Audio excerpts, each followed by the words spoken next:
You know how some people jump to conclusions, thinking they're being haunted when a few small things happen?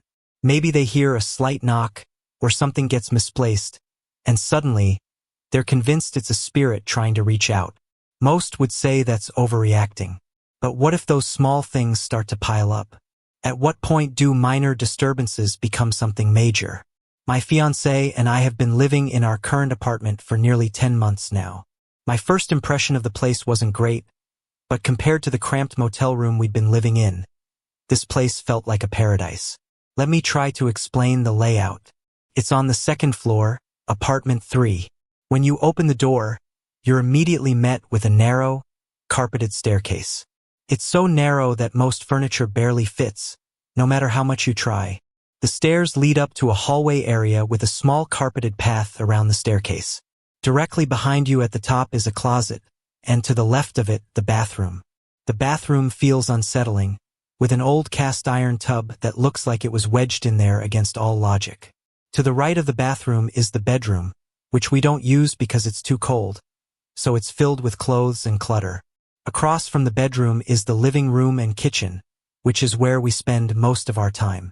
There's no door to the living room, so we hung a curtain to keep the heat in. We only have one small heater to warm the entire apartment. With the curtain, it's mostly adequate, but without it, the living room gets too cold, and the rest of the place barely warms up. Oddly, the carpet even extends into the kitchen, which I still don't understand. The apartment is small, clearly a cheaply renovated attic with slanted ceilings on 2 sides, which makes decorating or setting up furniture a pain. But you get the idea, quirky, cramped, but manageable. Now, on to the strange occurrences. I can't remember the exact order these things happened. I keep meaning to start a log, but I'll recount them as best as I can. When we first moved in, everything felt mostly normal. There were a few eerie moments, but I wrote them off as nerves. The first significant incident happened about a month in. I was home alone, expecting my fiancé to come back from work in about half an hour. Suddenly, I heard what sounded like the door opening, followed by shuffling sounds near the base of the stairs. I called out a casual our usual greeting. No response, but the shuffling continued. So I called out, "Baby?" Still more shuffling. I got up to check, but as soon as I moved the curtains separating the living area, the sound stopped. No one was on the stairs. This has happened a couple more times, though not as intensely. My fiancée experienced it once herself. The next incident was during a storm. Our building has 2 sections of 3 apartments each, and you can't access one side from the other. At the time, we were alone in our section, the older one. We lost power during the storm, which had been out for hours. Out of nowhere, we heard this high-pitched, muffled beep, a tone that didn't stop. We traced the sound to apartment 2, which was empty and right below us. Oddly, the door was unlocked. The shrill beeping got louder as we entered, and there, on the mantel near the door, was one of those alarm devices that make an awful noise when unplugged. Not only was it unplugged, but someone had placed it on the mantel. This struck me as strange. The apartment was vacant, and our landlord isn't one for pranks. I checked, and the place was empty.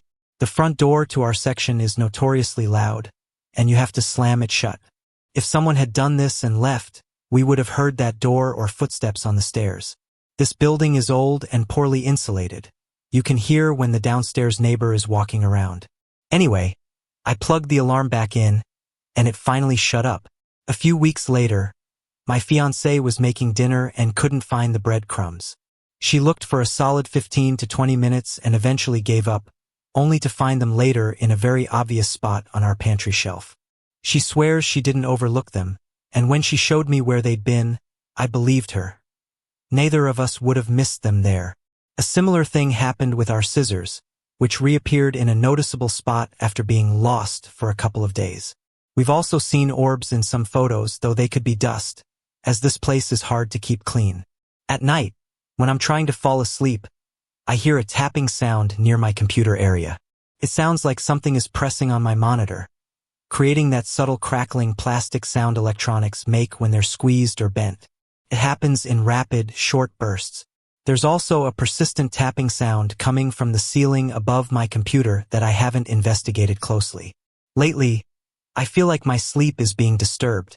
I wake up multiple times each night, sometimes needing to use the bathroom, but mostly without any clear reason. I stop checking the time because it's always between 3 o'clock and 3:30 a.m. when I do.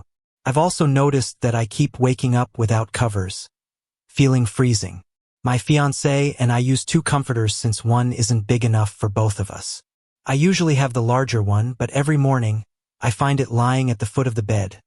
Not bunched up like I'd kicked it off, but stretched parallel to the bed, as if it had been dragged there. I'm gonna start keeping a log of all these things and plan to do a cleansing soon. I've been waking up feeling drained and exhausted, and it seems like things are only getting worse. We'll see what happens. A couple of weeks ago, I started keeping track of the strange events happening in my home to make sense of them. I note each occurrence right after it happens with the date and time. Before I began documenting things, there had already been several odd events. This story details those earlier experiences, leading up to about 2.5 weeks ago. Note, these events aren't in exact chronological order, but going forward, my log will be. One evening, I was in my room reading Needful Things by Stephen King. I'd been reading for about half an hour when I started hearing noises in my sister's room. Our cats were in my dad's room, so I assumed it was her. I didn't think much of it, but then, after about 30 minutes, I saw my sister come upstairs from doing dishes. That left me wondering. If she hadn't been in her room, then who or what was making those sounds? I wish I had checked. Another time, I was downstairs getting dinner ready, and I had a deck of cards in my pocket, planning to show my sister a trick. But when I reached in, the cards were gone. My sister wasn't even paying attention, so I asked if she knew where they were. She didn't.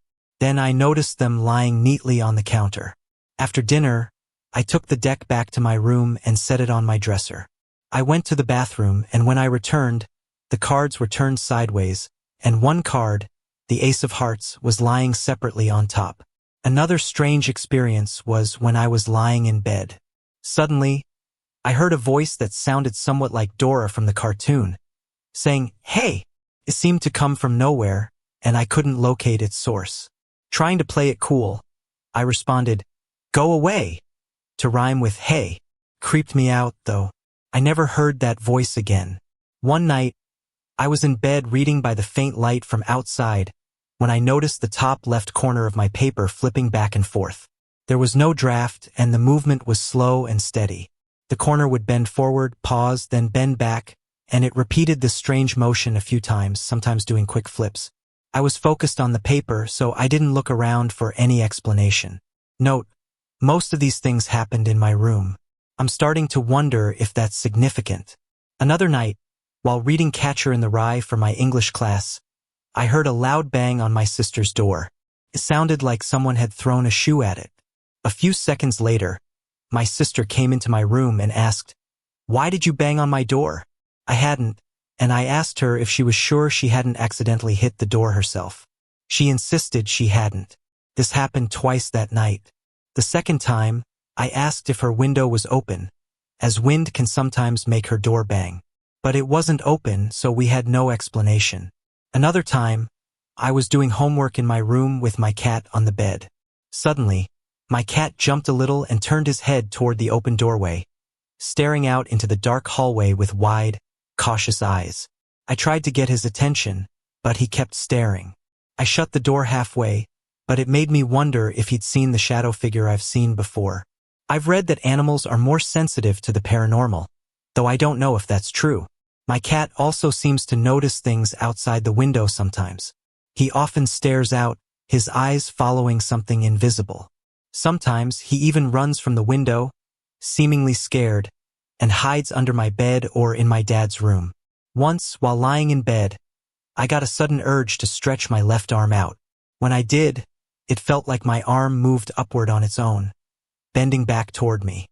I tried this a few more times, and each time my arm seemed to move by itself. I didn't try it with my other arm, and to this day I can't explain it. One early evening, I was lying on my stomach, tired and covered up, when I felt a weight lift off my lower legs. I knew it wasn't one of our cats, as there was no familiar feeling of 4 paws.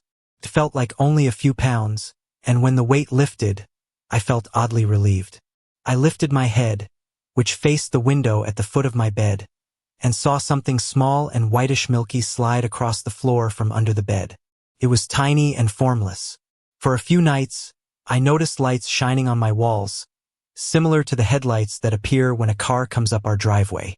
But when I checked, there was no car. This confused me as I couldn't figure out where the lights were coming from. One night, I got up to use the bathroom, but on my way back, I noticed an unusually dark spot in the hallway. It wasn't a defined shape, just a darker than normal area. As I walked past it, I felt something unexplainable, a feeling I didn't like. I encountered this dark spot several times in the hallway, and once, I saw another dark area at the bottom of the stairs. On my way back up, I noticed a similar spot on the couch, as if something were sitting there. The presence of these dark areas gave me goosebumps, and I quickly went back to bed. Another time, while sitting on my bed with the door wide open, I saw something out in the hall. It wasn't the shadow figure or the peeking head from my other experiences, but a large, whitish, transparent mass, almost like a collection of blotchy strips and cloudy shapes floating together. It was big, and I was so shocked my mouth dropped open. I don't remember much after it disappeared. On certain nights, whenever these strange events happen, the outside light mysteriously turns off. I wonder if that's a coincidence or if paranormal events can cause lights to turn off nearby. Once, I was lying on my back, reading with only part of the door visible. In the upper left corner of the doorway, I suddenly saw a tall shadow figure pass by. It was taller than the usual shadow figure I've seen, over 7.5 feet. I was so scared I shut the door and tried to block it out of my mind. Later that night, I looked out the window and saw a blue light floating around the field next door before it vanished. I saw the same blue light in the same spot the following night, but haven't seen it since. The last event happened when I'd just gotten into bed. I saw another figure pass by, and this time I gathered the courage to go check. I asked my sister if anyone had just walked by, but she said no. I know I saw something. These experiences are why I decided to start documenting everything. I plan to keep a log and perhaps investigate further. This place is definitely unsettling, and I can only wonder what else I might witness. This is a collection of strange events that, if I tried explaining to someone, they'd probably laugh and think I'm crazy. 1. This one really throws me off. I still can't believe it actually happened. I was riding in the car, looking out the window, and saw a car pass by. But the driver wasn't just some random person. I swear it was John Lennon from the Beatles. Now, I like the Beatles, but I'm not obsessed with them or anything, and I hadn't even listened to them in a while. But for a few seconds, I was certain I saw him. It doesn't make any sense, of course. He passed away before I was even born. I don't remember what kind of car he was driving because I was too shocked by what I saw. Yeah, I know it sounds crazy. 2. Here's a short one. I saw a black book with green lettering on a small table. But when I looked at it again 2 minutes later, the lettering was silver instead. No one believed me. 3. This one started a long time ago and happens randomly. I hear my name called out by people I know, at the most unexpected times and places. Sometimes I recognize the voice. It'll sound like my mom, my dad, or a friend. But when I ask, they say they didn't call me. I've told my family, so they know it happens, but they don't hear it themselves. I do have hearing issues. I'm almost deaf in one ear, but I hear my name very clearly. 4. At my grandpa's place, he has a small camp business with 5 cabins, one right by the water. I was heading over to the fire pit, where there's a swing made from rope and a wooden board. There's a patch of small trees near it, and about 15 feet away, there's a pile of old metal boats that aren't used anymore. As I got close to the swing, I heard 2 men talking. I thought it was my dad and grandpa, but there was no one there. I couldn't make out what they were saying, but for some reason, it made me picture 2 fishermen. I'm not sure why I thought that, especially since I never actually saw anyone. But the image that came to mind was so vivid, 2 fishermen, and the thing that stood out most was a red canoe. 5. Another day I was in my room and heard people talking downstairs. For a short time that month, I'd been hearing the voice of my 2-year-old sister, who doesn't live with us, even though she wasn't there. Anyway, on this day, it sounded like people were having a conversation with my dad downstairs. I didn't try to listen in because he doesn't like eavesdropping, but every 5 to 7 minutes, I'd hear a different voice, all familiar.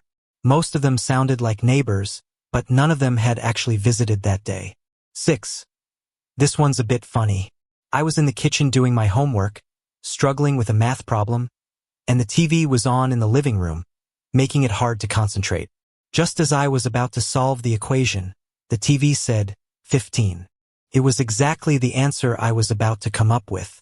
I have no idea what show was on, but it was some random thing, and the timing was so perfect. If only that happened more often. 7. This is something I see a lot, especially when I come home from school. I go up to my room, and at the end of my bed, near the wall, I'll see smoke rising from the floor. There's no fire, no smell, just this visible smoke that disappears after a few seconds. It always happens in my room except for one time when I saw it in the kitchen, which is directly below my room. 8. This is probably the most frequent thing. At least 4 times a week, I'll catch random things out of the corner of my eye. They disappear as soon as I look directly at them.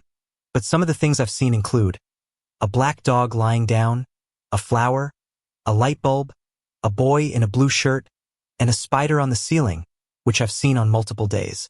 The most recent one was a floating black circle or ball. Once, I even saw a small blue flame that seemed to move wherever I looked. I tried to swat it away, but it disappeared.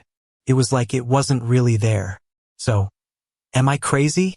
Honestly, I don't think I am. But what's going on with all these things? If you don't think I'm losing it, then what could explain all this? Hey, I guess I should introduce myself before diving in. I'm Tara, and I'm 13 years old. This story starts a few years back in Maine. If I remember right, it was 2006 when my family and I moved into a house on a lake. I've always been a bit nervous about new houses, but something about this one felt especially unsettling. From the moment we moved in, I felt like I was being watched no matter where I was or what I was doing. Over the 5 years we lived there, I experienced several things I still can't explain. I should mention, though, that my family and I aren't religious in any way. One thing happened almost every night. My room connected to a staircase that led to the second floor, which had a sort of balcony overlooking the living room below. Hanging in that hallway was a creepy old lamp. This may sound strange, but its shadow looked like a woman in a Victorian gown holding an axe. Oddly enough, no one else could see it except me. When I asked my mom, she'd just say, "It looks like a regular shadow to me." But every time I saw it, I felt uneasy, like it was alive and staring right at me. Sometimes the shadow even seemed to change positions. It didn't feel right at all. I was always a serious kid, not one with a big imagination, and I rarely had weird or scary dreams.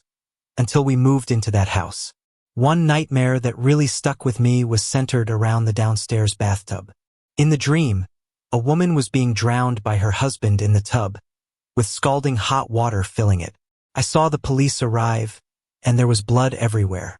The last scene I remember was the husband smirking at her grave, standing with a new girlfriend.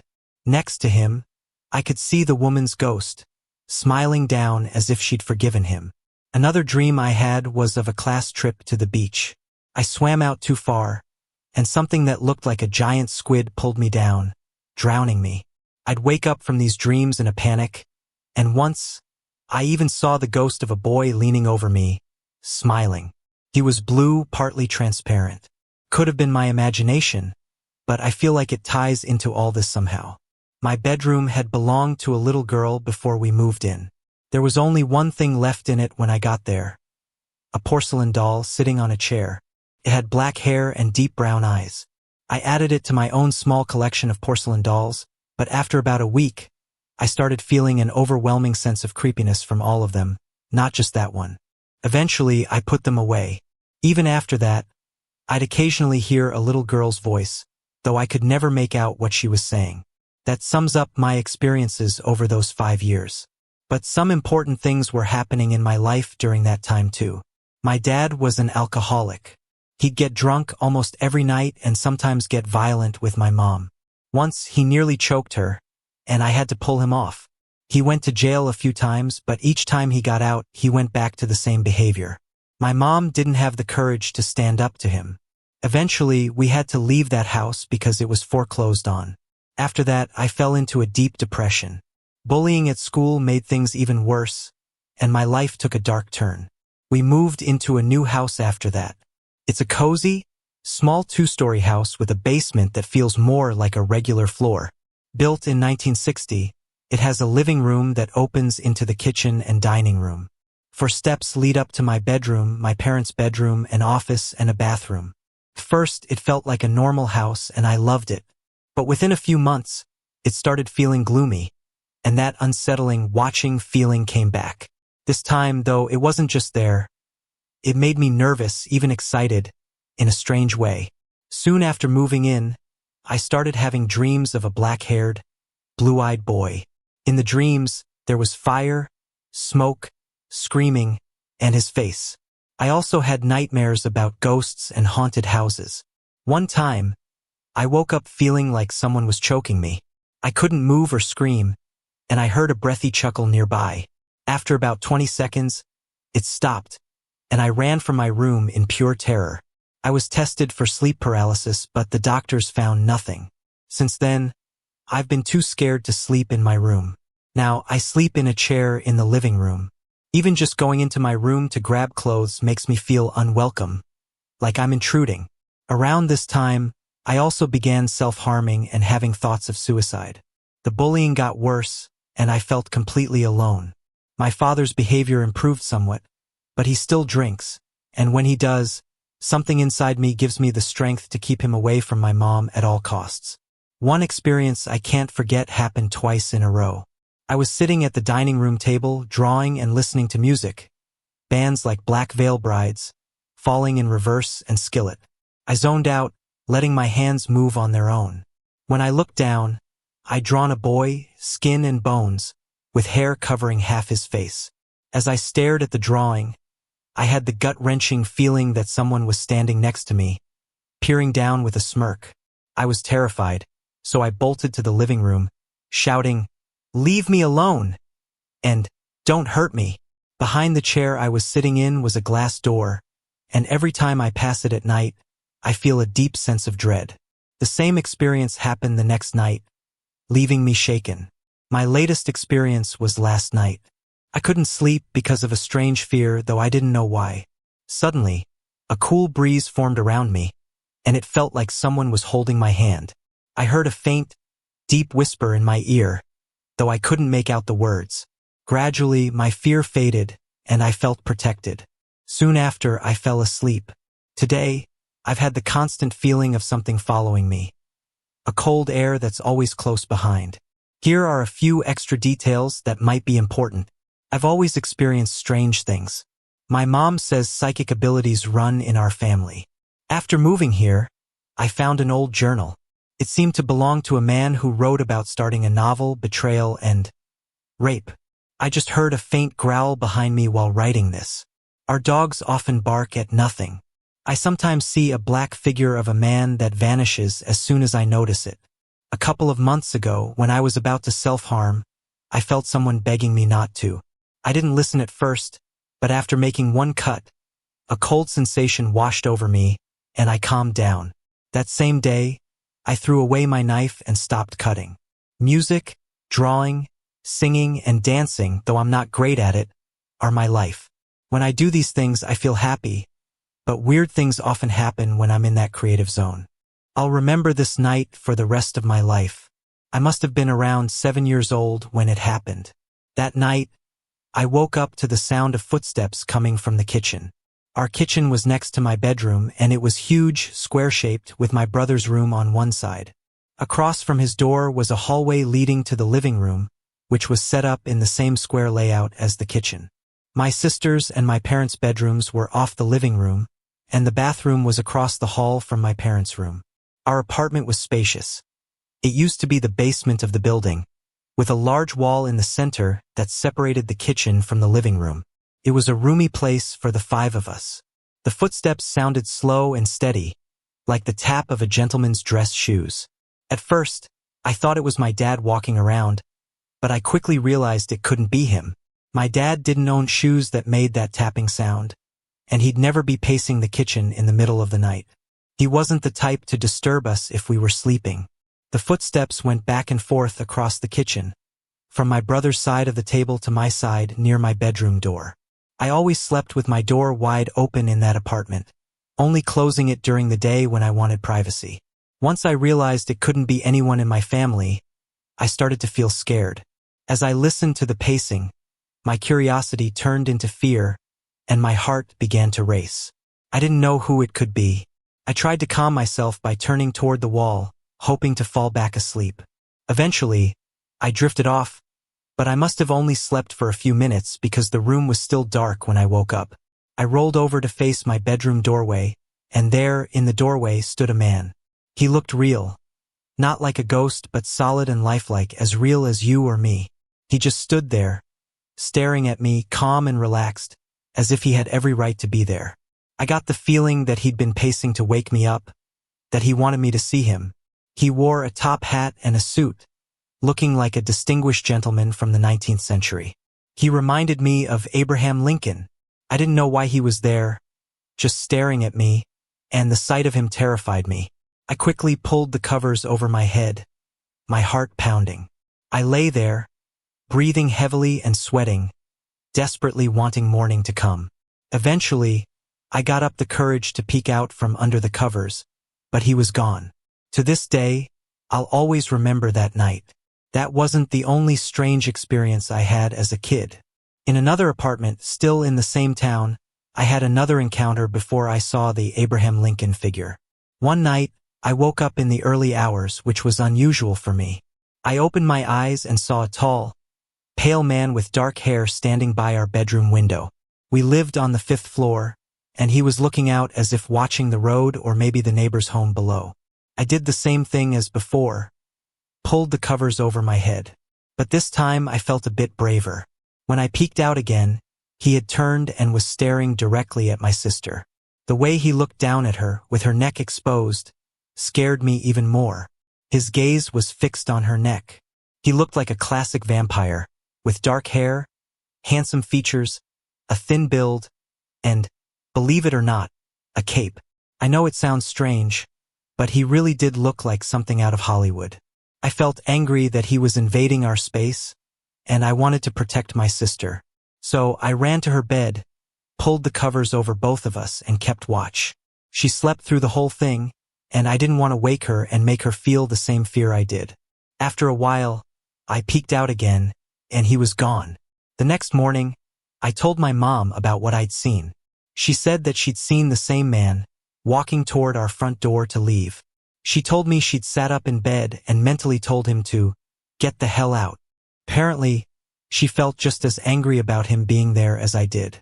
That apartment had a strange energy. One night, I woke up stretching and happened to have my head hanging off the side of the bed. In that moment, I heard a man's voice call my name. I immediately opened my eyes, but there was no one there. I wanted to know who he was and what he wanted. My brother also had his share of strange experiences in that apartment. He told me he once woke up at night to see a man emerging from the floorboards in front of his bed, with glowing eyes staring at him. Just thinking about that gives me chills. I don't know how he didn't have a heart attack right then and there. My sister, luckily, never experienced anything unusual. She's the youngest in the family, and maybe that's a good thing. She was spared from the fear the rest of us felt. When the ceremony was completed that night, we all felt it. Something had changed. The darkness that had weighed heavily on our business had lifted, leaving a lighter, almost peaceful atmosphere in its place. Unless you've experienced depression from the other side, these words may mean little. But for those who felt the grip of spiritual warfare, it's a presence you can feel. Perhaps you're nodding as you read this. I should clarify. I'm not an expert, just a person with more questions than answers, simply breathing in and out and leaving the rest to someone far mightier than I am. Over time, I've come to believe that opening a door to the other side is a bit like breaking the seal on something never meant to be tampered with. Once opened, That door never closes perfectly again. The hinges sag, and the latch doesn't align. When Jacob finally went to the light, he found peace and forgiveness, but his wrongs, both in life and after, were immense. In my view, there's no greater offense in the spiritual realm than preying on other spirits. Our property has long been a portal between worlds, and Jacob, a soul collector, had somehow trapped countless innocent spirits who passed through that portal. When he was expelled, these souls were finally freed, ending their torment. Since then, spirit encounters at the property have been lighter, even playful or mischievous. When Jacob's influence was strong, a feeling of sadness and panic was the norm. Spirits appeared with a sense of urgency and fear, their free will suppressed, desperate for help from the living when, otherwise, they might have crossed easily. But I believe forces beyond our realm took measures that night to ensure his influence would never return. It was clear to everyone present that night. Presences far stronger than Jacob were among us. We heard and felt them, and when the ritual ended rather abruptly, it was as if we were gently ushered away, leaving them to complete their task. They seemed to secure Jacob that night, but they couldn't guarantee his permanent removal. It appears they've posted guards. As directed by a shaman, my spirit animal is the eagle, which, having no natural predators except man, feels secure in its realm. I rarely fear anything for myself. Conflict is just an inconvenience to me. But as any bird of prey would tell you, the greatest annoyance is the crow. And to say I see crows everywhere is an understatement. They're at work, home, our business, my children's school, even outside my doctor's office. They perch far too close, and their presence is obvious enough that others notice too. At first, it was unnerving, but now it's almost comical. These crows don't follow me exactly. They seem more like an escort. Sometimes, I'll spot them on the side of the road, only to have the same birds take off, flying in front of my car as if leading the way. They'll even switch lanes with me, as if in some strange auto-avian formation. I've seen these crows reach speeds of 75 miles per hour, something real crows can't achieve. In moments, they seem to blur, moving at speeds impossible for an actual bird, only to drift back out of sight. It's as if their solid forms momentarily glitch, briefly exposing something beyond a mere crow. One day, I drove to deliver a project to a client about 2 hours away. When I arrived, I noticed 2 crows in separate parking spaces, hopping around but unusually close to people. When I parked, one crow hopped onto the curb and casually walked away. Later, as I loaded boxes into the building, a truck pulled up, scaring the crows into a nearby tree. After a few minutes, a client's employee helped me carry some boxes, and she asked, "What's with the crow?" There, on my car hood, sat a large crow staring. I walked past it, saying, "I guess he likes me," and continued unloading. The employee seemed unsettled, looking back at the bird as we walked inside. While waiting in the reception area, I overheard people discussing paranormal activity they'd experienced in the building. An image flashed into my mind, an unfamiliar man upset about a chair, but I resisted joining their conversation, sensing it wouldn't be welcome. Another time, I visited my physical therapist. While waiting, 3 crows landed on the roof's edge outside, cawing loudly. When my therapist finally noticed, she commented, "I've never seen them do that before." She knew of my work in the paranormal and seemed curious. As we talked, the cawing grew louder, and after a while, she yelled at them to shoo them away. They didn't budge, only intensified their noise. Frustrated, she slammed the window shut, and the crows continued squawking until I left. It's been nearly 3 years since Jacob's departure, and recently I started jogging. On the first day, an entity seemed to run alongside me briefly, and I felt its presence again outside my home when I returned. When I told my wife, she mentioned an experience she'd had at our business recently. She'd been covering for a kitchen worker and felt a presence behind her while standing at the sink. Although she doesn't usually consider herself sensitive to spirits, she realized the figure had been male, tall and dressed like Abraham Lincoln. I didn't take the news well. For anyone familiar with my stories, this description is chillingly familiar. I was ready to drive to the business immediately, but my wife urged me not to. Respecting her wishes, I decided to wait for a more private time. The next morning, during my jog, I noticed crows cawing in the distance, and all I could think about was Jacob. As I showered and got ready, memories from the past years played over in my mind. I decided to visit the business before heading to work. As I stepped outside, I noticed a crow perched on the shed roof at the end of the driveway, cawing loudly. I stopped, mesmerized, staring at its silhouette in the early morning light. I'm not sure how long I stood there, but I realized the bird had stopped cawing and was now gone. Feeling strangely disoriented, I got into my car and drove off, only realizing halfway through my 40-mile commute that I'd forgotten to stop by the business entirely.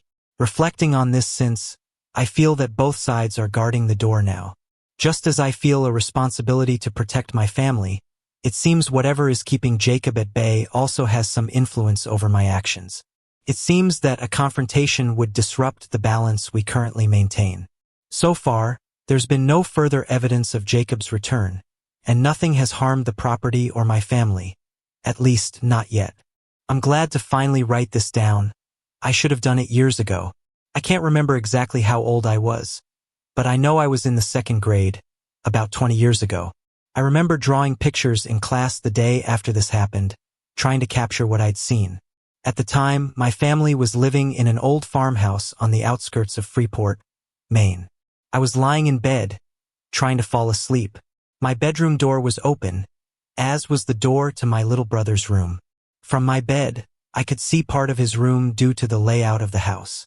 I rolled onto my side and glanced in that direction, and what I saw that night would forever be known to my family as the yellow eyes. Even as a child, I immediately recognized them as eyes, though they didn't look like any person's or animal's eyes I'd ever seen. They were larger than human eyes, spaced a bit farther apart, solid yellow without any visible pupil or iris. They glowed, but strangely, they didn't cast light onto anything around them. The eyes appeared in front of my brother's closet, thankfully far from where he was sleeping. But they weren't interested in him anyway, they were looking right at me. They moved slightly closer, bobbing a little, and then blinked out. A moment later, they reappeared in the doorway of his room, closer still, as if coming toward me. That's when I lost it, certain that whatever it was would get me. I threw my blanket over my head, too terrified to look again, and tried to scream for my father. But the fear was so overwhelming, no sound would come out, only my breath. Eventually, I must have worn myself out, because I fell asleep. When I woke up, I was fine, and the sunlight pouring into the kitchen that morning felt like the safest, warmest place on earth. My brother hadn't seen anything, and my parents were dismissive about the whole thing. Years later, my dad suggested it must have been car lights. But the side of the house where I saw the eyes faced the woods, not the road, and cars hardly ever drove by, as the road was part dirt and poorly maintained. Even if lights had somehow bounced from the road, into the forest, and through the window, it wouldn't explain how they seemed to float in midair, casting no shadows or light. Plus, no one else ever saw anything like that in the 30-plus years my family lived there. Seeing the yellow eyes was the scariest experience any of us ever had in that house, though it wasn't the only strange thing. Most oddities were easy to blame on the house being old. Light bulbs blowing out, drafts, creaks, scratches, probably mice, and occasional bad smells, dead mice. There were other eerie incidents, too. Occasionally, we'd catch glimpses of people out of the corner of our eyes, only to find no one there.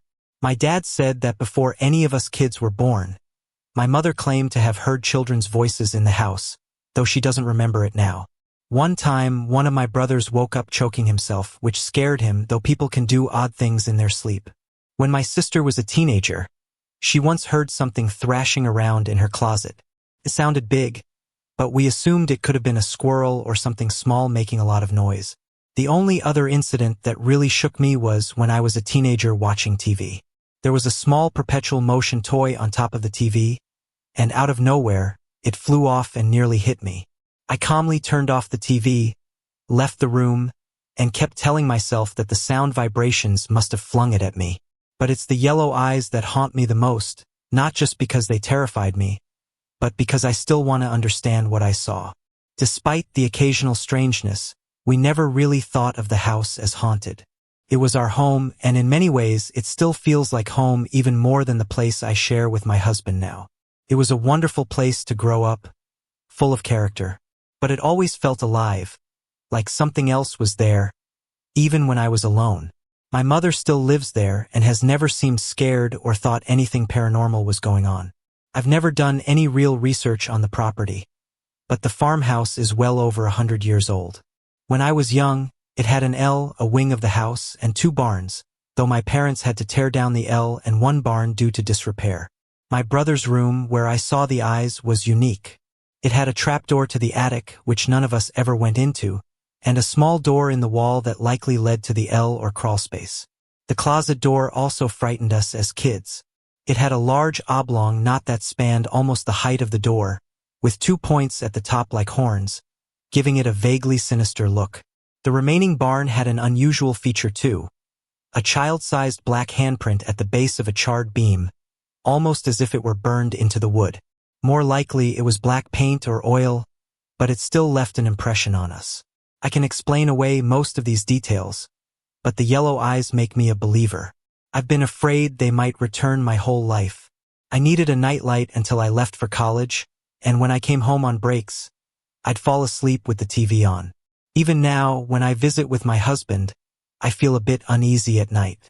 As a kid, I was so scared they might follow me that I didn't even feel safe sleeping in other houses. Sometimes I still think I might see them again, like something was left unresolved. I know children can be imaginative and self-centered, but even now, it feels as though the yellow eyes were there for me. It's hard to put into words, but the encounter felt significant, as if it meant something. Is it strange to still think about this 20 years later? Sorry to interrupt. If you're enjoying the story, let me know in the comments and tell me where you're watching from. Don't forget to like and subscribe for more. My little cricket is the best thing that's ever happened to me. He's my whole world, my reason for being. If anything were to happen to him, I'd be heartbroken beyond measure. My name is Selena Tyler, and I'm 20 years old. Here's my story. It began the summer of my 16th birthday. At my birthday party on a dare, I took a pregnancy test. I was the adventurous type, so I went along with it, never expecting anything serious. You can imagine my shock when it came back positive. No, not just shock, complete horror. I had no idea how my parents would react. The next morning, I broke the news to them over breakfast. They were as stunned as I was. Later, I called my boyfriend. Surprisingly, he didn't seem shocked at all. He almost seemed to have been expecting it, but told me he wanted nothing to do with raising the child or providing support. I was furious. It was his child too, and he could have at least helped. My mom was supportive, even telling me she'd use my college fund to help support the baby. My dad, on the other hand, was angry. I can understand. His daughter was pregnant, and the father refused to help. We barely spoke through the whole pregnancy. 3 months before my 17th birthday, my water broke. It was 3:30 a.m. I checked into the hospital and ended up staying 6 days after my baby was born. Since I was the only parent around, I named him. I chose the name Cricket. The day I'd found out I was pregnant, a cricket had perched on my windowsill, chirping like it was the happiest creature alive. My mom loved Cricket the moment she saw him. My dad took a bit longer, but once he met Cricket, he melted. I don't think it's possible for a man to hate his grandson. I only wish Cricket's father would have come around too. But, although it might be hard to hate your own son, it's definitely possible to hate his mother. 2 years later, I was 18, looking for a job and a place of our own. I could have stayed with my parents, but they were exhausted after 2 years of sleepless nights from Cricket's cries. We lived in a quiet town called Wiscasset, Maine, and I'd go house hunting with Cricket. He seemed to like the small, cramped places, but they felt too claustrophobic for me. Eventually, we settled on a cute, beige-clapboard house in Damerscotta. It had 2 stories, sat in the middle of a field surrounded by trees, and had a cozy paved walkway. It was perfect. The rooms were spacious but not overwhelmingly large, and Cricket seemed to love the small blue room I'd picked for him. We moved in 3 weeks later. Then odd things began to happen. First, one of Cricket's toys disappeared, then my favorite mascara. Later, I'd find his toy in the dishwasher and my mascara in the refrigerator. I figured it was a prank by the neighborhood kids. But then things got more serious.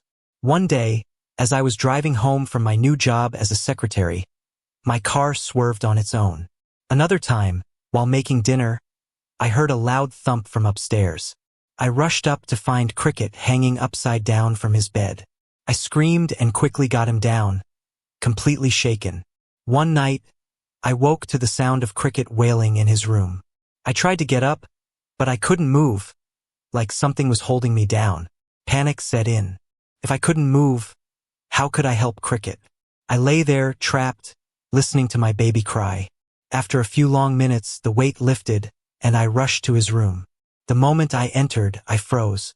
The room was freezing, and in the corner, a dark shape was huddled, moving slightly.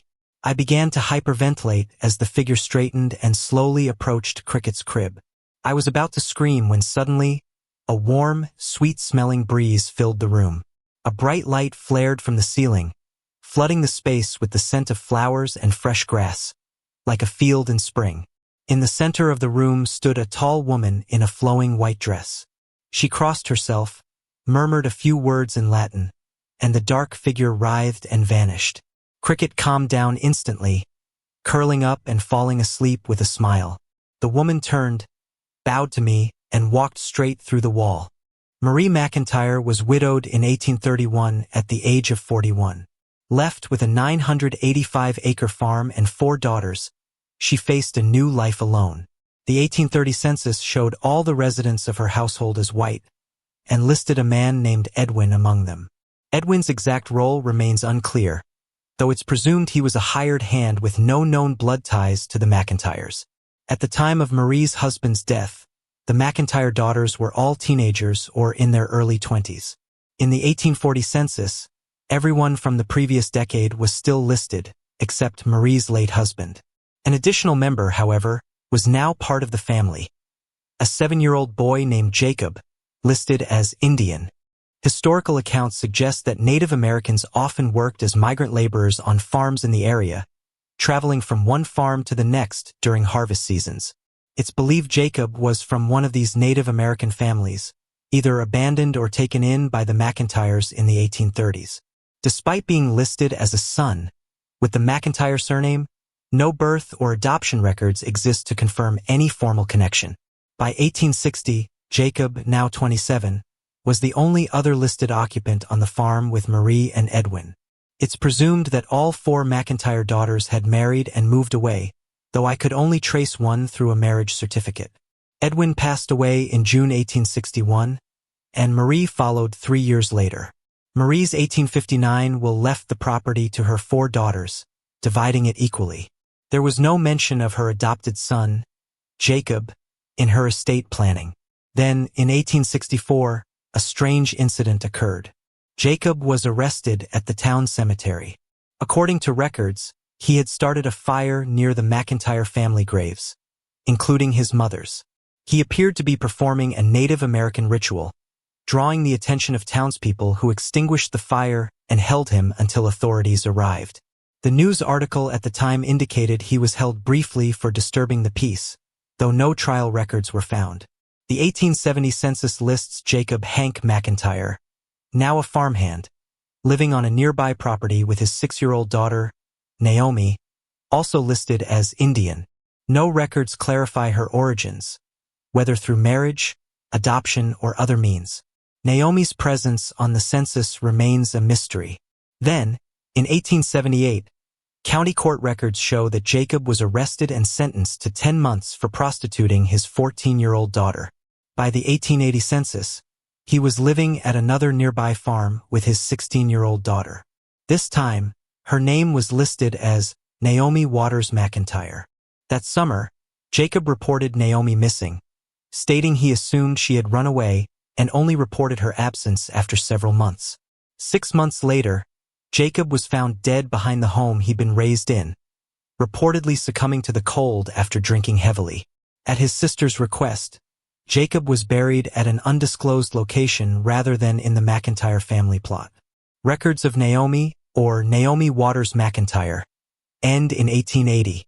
Today, my family owns and operates a business on what was once the McIntyre farm.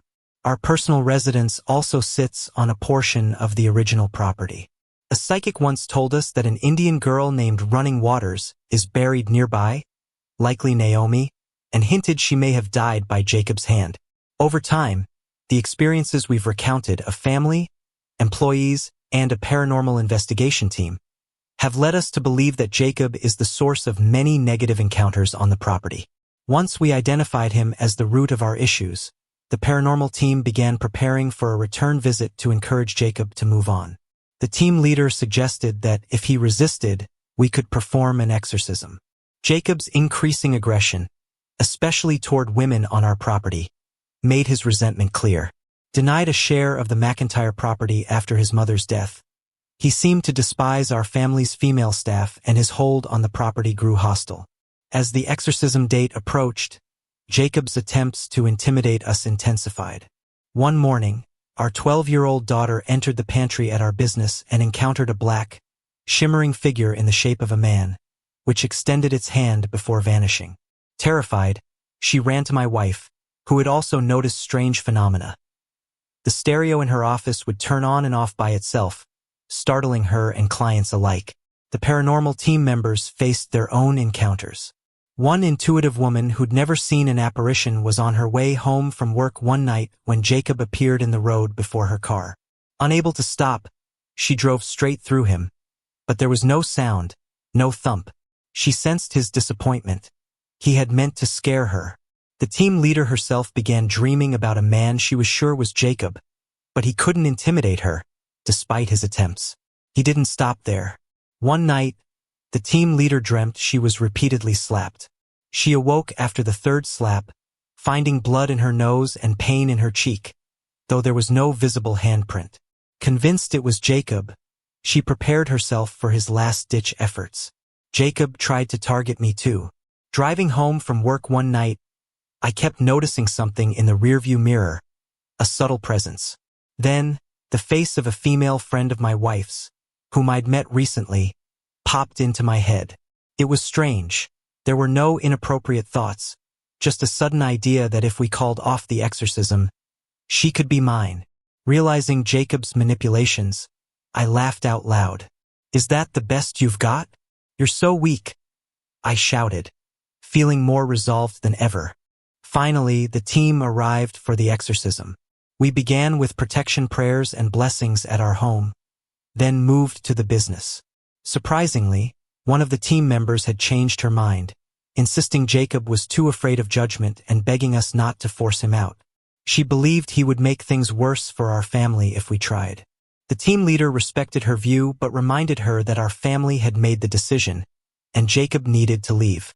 The exorcism itself was unexpectedly calm. After a white light ceremony, the team leader addressed Jacob directly, urging him to enter the light and seek forgiveness. He resisted, clinging to the property. In the end, we began the exorcism ritual, feeling him approach the light holding an object, a photograph of himself as a young boy. A Native American elder appeared, and they crossed over together. Then, the team leader told me something unexpected. She recommended that we ceremoniously honor Jacob to prevent his return. "You have got to be kidding me," I said. "After everything he's done to us?" But the team explained that his life had been filled with hardship, denied honor in both life and death. They felt a small ceremony might offer him the dignity he'd never had and keep him from reattaching to the property. Reluctantly, I agreed. We held a simple funeral, placing a box in the ground with symbols representing his life, our family's ownership, and his lost family connection. As we began, we sensed an invisible crowd gathering, sticks snapping, leaves rustling, voices murmuring. When we finished, we burned the box, gathered the ashes, and placed them in a cloth bag doused with holy water. The team felt it necessary to submerge the remains in water to seal his presence away from the property. So we walked to a small pond nearby. We released the bag into the pond, but it floated.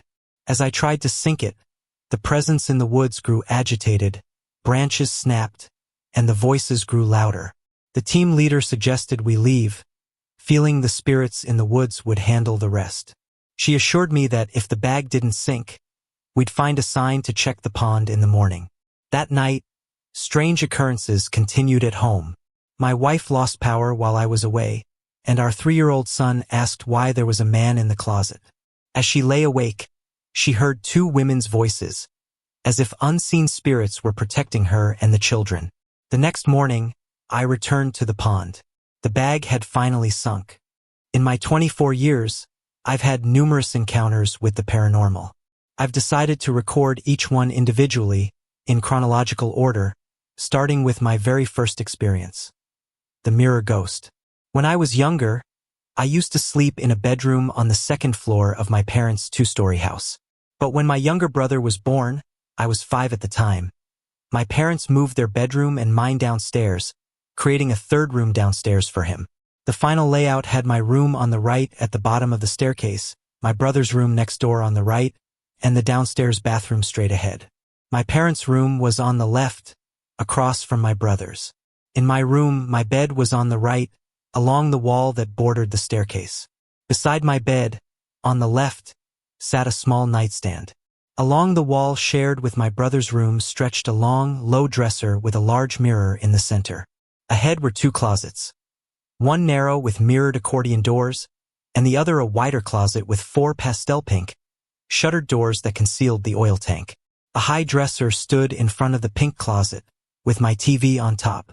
Since we lived on a rural road without streetlights, the downstairs was always pitch black at night.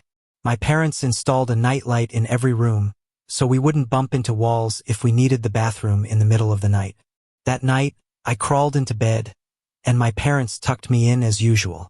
They placed my dog, Gus Gus, a small white Maltese, beside me, kissed me goodnight, and turned off the lights, leaving only the amber glow of the nightlight plugged in beside the nightstand. I remember falling asleep without trouble. A few hours later, I was jolted awake by Gus Gus growling.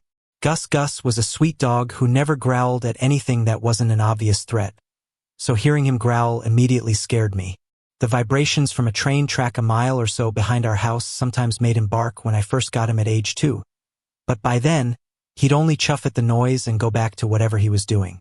Knowing it wasn't the train that had him riled up, I tried to figure out what else could be causing his reaction. I looked down at him, expecting him to be growling toward my doorway, but instead, he was staring at the pink closet behind my TV. I turned to look in that direction but saw nothing, so I decided to settle back down and go back to sleep. As I did, my gaze landed on the mirror in the center of the dresser. The mirror was angled just right, so from my bed I could see the reflection of the pink closet, from my TV all the way to the corner where the outside wall met the closet. In the mirror's reflection, I saw a semi-transparent, human-shaped white cloud floating slowly along behind my TV, in front of the pink closet, moving toward the outside wall. Startled, I turned back toward the pink closet, but nothing was there. I looked back into the mirror, and the figure was still there, drifting slowly toward the wall. I watched it continue along its path until it reached the wall and vanished completely. Oddly, I didn't feel any threat from this spirit. It seemed entirely unaware of me, and while it startled me, it didn't exactly frighten me. To this day, though, I have trouble sleeping in rooms with mirrors, as they give me an unsettling sensation of being watched. And although I've encountered other spirits since then, this one still puzzles me the most. Why did my dog growl at it? What was it doing in my house? And, most puzzling of all, why could I only see it in the mirror? For anyone thinking it could have been a trick of the light from my nightlight, I should mention that I slept in that room from ages 5 to 10, with a nightlight nearly the entire time, and never saw anything like that again. I even asked my dad if there was any history tied to our property, anything from a Native American burial ground to an old foundation. He eventually checked, mainly because I wouldn't leave him alone until he did. And town records confirmed that nothing had ever existed on the land but trees until my dad built our house. After the white light ceremony at our business, the building felt lighter. Spirits that seemed unable to leave had finally crossed over. The following morning, the unmistakable scent of flowers filled the air, and the whole place seemed brighter. But 2 weeks later, a darkness crept back in, affecting those of us who frequented the building the most. The first incident happened one morning during an open house we were hosting. Since it was the weekend, we told our clients they could bring their kids, and one of our employees volunteered to set up a play area with breakfast snacks and games to keep them occupied. While serving the snack to the children, our employee heard a deep, almost flirtatious hello whispered directly over her shoulder. Startled, she turned around, but no one was there. She asked the children if they had heard it or if any of them had spoken, and they all confirmed they'd heard it too, but none of them had said a word. At home, things felt strange as well, though neither my wife nor I could pinpoint exactly why. One night, as we lay in bed discussing whether to have the paranormal group return to our business, and maybe even investigate our home, my wife told me that things had been getting odd at the business again. Some employees were feeling uneasy and hearing unexplained noises. We decided to call the group leader the next day. After speaking with her for about 30 minutes, she agreed to discuss a return visit with the team. Relieved, I hung up, confident they'd help us address any lingering issues. Later, as we settled in to watch TV, we both heard an audible growl coming from the open closet near the TV. We sat up, startled. Cautiously, I checked the hallway. Our dog was nowhere nearby. I turned on the closet light, but there was nothing unusual. We were both unsettled, but after discussing it for a while, we eventually went to sleep. Around 2 a.m., I woke up. The moon was bright outside, and a light from one of our children's rooms faintly illuminated the hallway. As I looked toward our window, I could see the branches of a large oak tree outside. Then, just to the right of the closet, I saw a dark film move across the window, blocking my view of the tree. A moment later, it moved away, only to reappear a few seconds later, obscuring the view again. This strange shadow repeated itself 6 times. Then my attention shifted to a spot just to the left of the closet, where our TV sat on an antique cabinet. As I watched, the cabinet, TV, and a nearby curio shelf seemed to blend together, forming the shape of a large man. The objects appeared normal one moment, then merged into the shadowy figure the next, over and over. I was completely mesmerized. After a few minutes, the shadow moved back toward the window, blocking it a few more times before disappearing into the closet. I lay awake for the next 2 hours, realizing I just witnessed something far from normal. Around 6 a.m., I had just settled in at work when the phone rang. The caller ID showed it was the group leader, which was unusual at this early hour. Apologizing for the time, she explained that the team felt they needed to visit as soon as possible. The night before, their Reiki master had driven by our business and saw a large, dark figure slip into the brush behind the building. Shaken but steady, she drove home, only to see the same figure standing in her own backyard as she pulled in. Unsure if her eyes were playing tricks on her, she kept her headlights on it. Then, the figure moved, gliding toward her car before retreating and disappearing. She had no doubt it was paranormal and described it as a large male presence that seemed determined to be seen. We scheduled the team's visit for 2 days later. Just before hanging up, the group leader asked if I'd noticed anything else. Momentarily forgetting the events of the night before, I told her I couldn't think of anything. Then, 10 minutes later, my wife called from home. She'd woken up early and thought she saw someone standing at the foot of our bed, but as her eyes adjusted, she realized no one was there. Then she sensed a presence next to her, assuming it was our 4-year-old daughter. She opened her eyes again, and a shadow moved across the TV toward the closet before disappearing. After hearing what I'd seen, she felt relieved that the team would be returning. The day before their visit, our daughter, who is autistic, was having a rough morning. I asked her to take a break from watching TV, and she reluctantly joined us in the living room. When I asked her what was wrong, she told me she was mad. "Because you aren't even scared of that ghost," she said. Neither my wife nor I remembered ever using the word ghost in front of her, nor had we ever heard her say it. Without hesitating, I replied, "That's right. I'm not scared. Do you know where the ghost is right now?" "He's standing right behind you," she said, her voice matter of fact. Chills ran down my spine, but I kept calm and asked, "Do you know what his name is?" "His name is Tank," she replied. My whole demeanor changed. After asking a few more questions, she lost interest and moved on, as is common for her. Once she was out of earshot, I addressed the presence directly, furious that it had shown itself to my daughter. "Tank, or whoever the hell you are, you messed up. You showed yourself to my child? You're going to wish you never crawled out of whatever hole in hell you came from." The group leader arrived the next day with 3 other members, including her sister. They immediately sensed a heavy presence in the building. As they moved through the unfinished second floor, the group leader captured 2 Class 1 EVPs. She asked if there was anything he wanted to say, and the EVP clearly replied, "Get out." A minute later, unaware of the EVP's message, she stated they wouldn't leave until they knew what he wanted. The second EVP response? B*cheese. Following the investigation, the group came to our home for the first time. As they entered, they felt a concentrated energy in the kitchen. The leader gestured to the ceiling, then slowly lowered her hands. "This is how he gets in," she said. She explained that my wife and I would be the ones to bless the house. She handed us sage bulbs and asked my wife to find a metal tray to burn them on.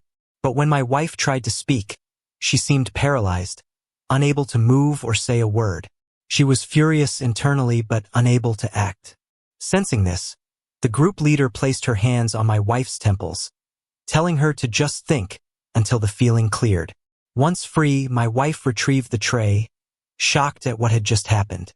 We began smudging each corner of the kitchen, blessing each space and banishing evil. The team joined hands, saying protective prayers as we worked our way through the house. As we reached the second corner, one of the team members, the smallest woman present, was suddenly shoved backward, hitting the refrigerator hard enough to rock it. Without missing a word of her prayers, she steadied herself and continued. The blessing proceeded without further incident, and afterward, the team told us about some historical research they had done.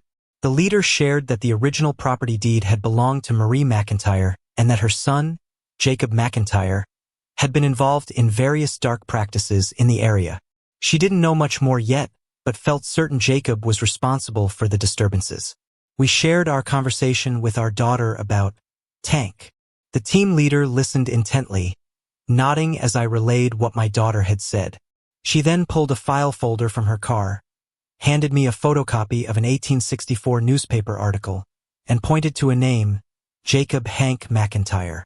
The article detailed his arrest for performing a Native American ritual in the town cemetery. He had been caught lighting a fire beside his family's graves and was arrested after locals confronted him. Staring at the name in disbelief, I felt a wave of recognition. "Hello, Tank," I whispered. The paranormal investigation team arrived around 5 p.m. at our business. Their leader was the clairvoyant I've mentioned before, joined by her sister and 7 other members, all with varying levels of sensitivity to the paranormal, except for the technical manager. Most of them had encountered the paranormal at some point in their lives. Upon arrival, the team walked through the building as my wife and I recounted 24 or so experiences reported by us and our staff in recent months. Right away, the team leader sensed the presence of a little boy. She remarked that it felt as if he was hugging her leg. We mentioned how a client's child had recently told us he'd seen a crying boy in the building. When his parent asked why he thought the boy was crying, the child replied, "Nobody wants to play with him." The clairvoyant explained that she'd encountered child spirits before who didn't understand why no one could hear or see them. She felt the boy's name might be Jack or James and estimated he was around 2 years old. After the walkthrough, the team decided to explore the cemetery across the road before nightfall. My wife went home and I accompanied the team.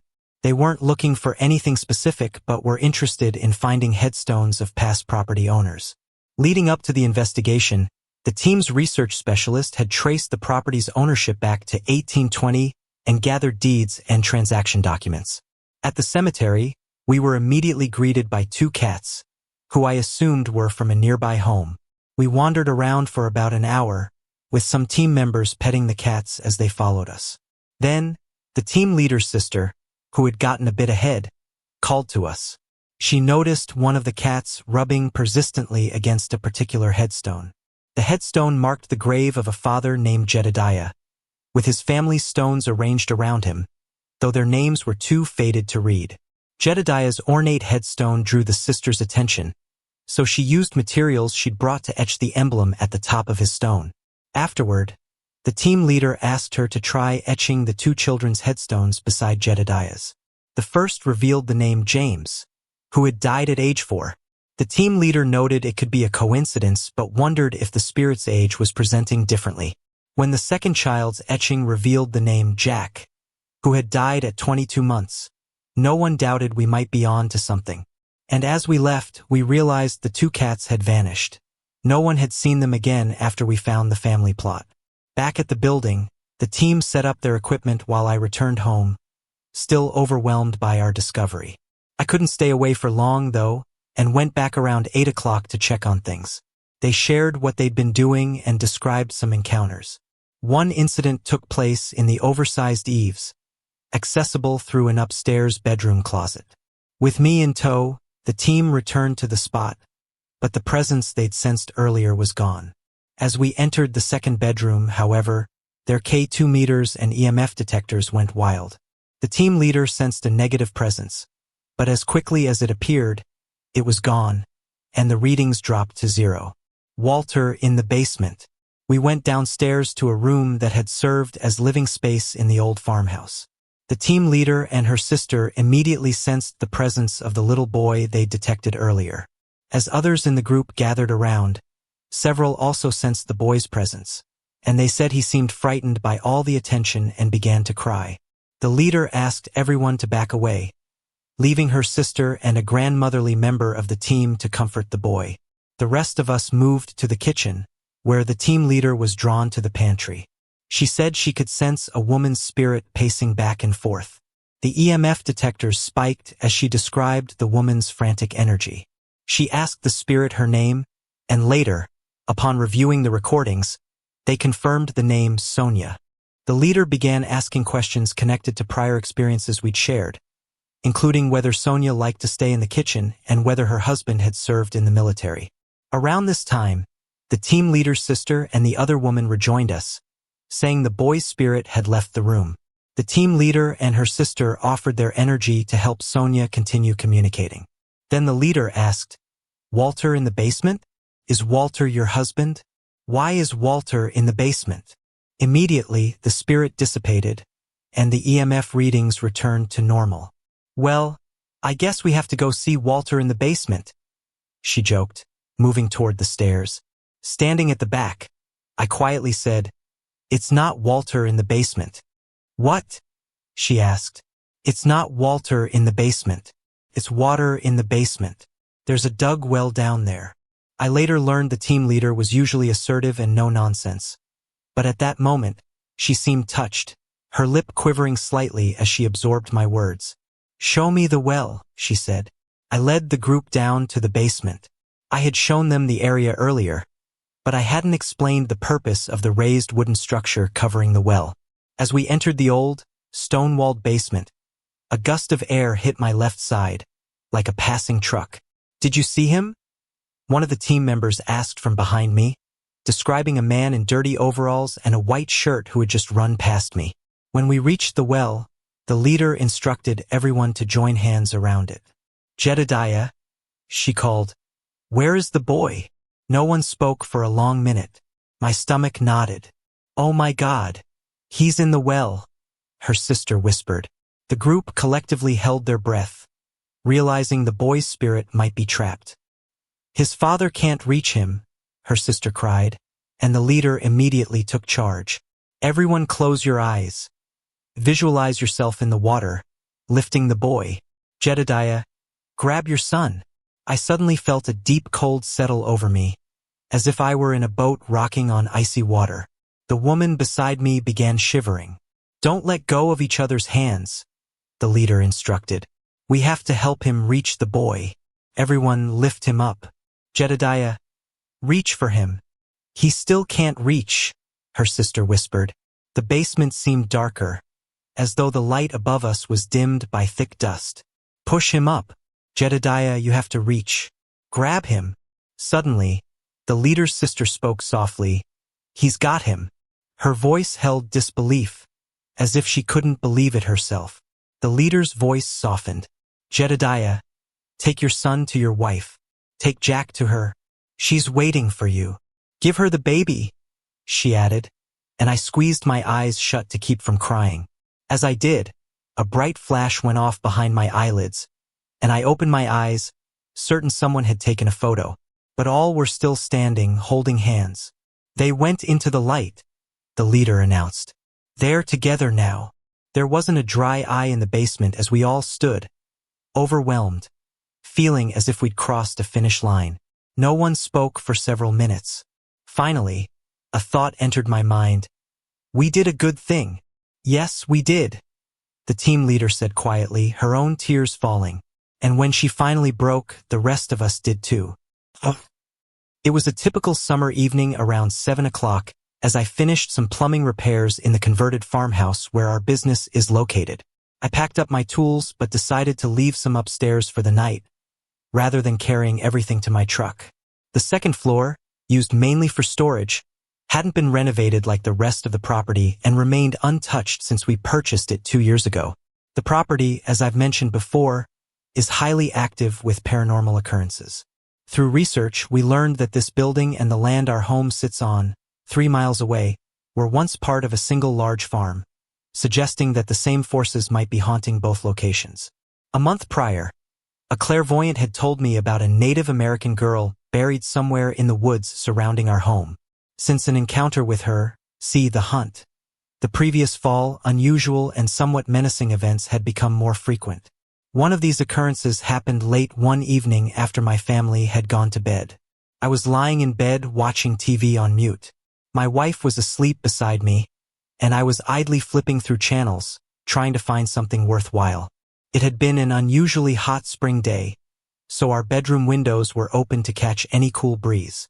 Apart from the occasional draft, the night was still, filled with sounds of frogs and crickets, and the rustle of small animals in the woods, which begin only 10 feet from our house. As I cycled through the channels, I heard a large stick snap in the woods outside our window. Thinking it might be a deer, I paused, listening. Whatever had broken the stick now stood silent, as did the frogs and crickets. After a few minutes, I decided it must have been something small that had slipped away quietly. Just as I was about to resume flipping through channels, I heard the crunch of footsteps on the gravel path beside the house. I quickly turned off the TV and lowered my feet to the floor.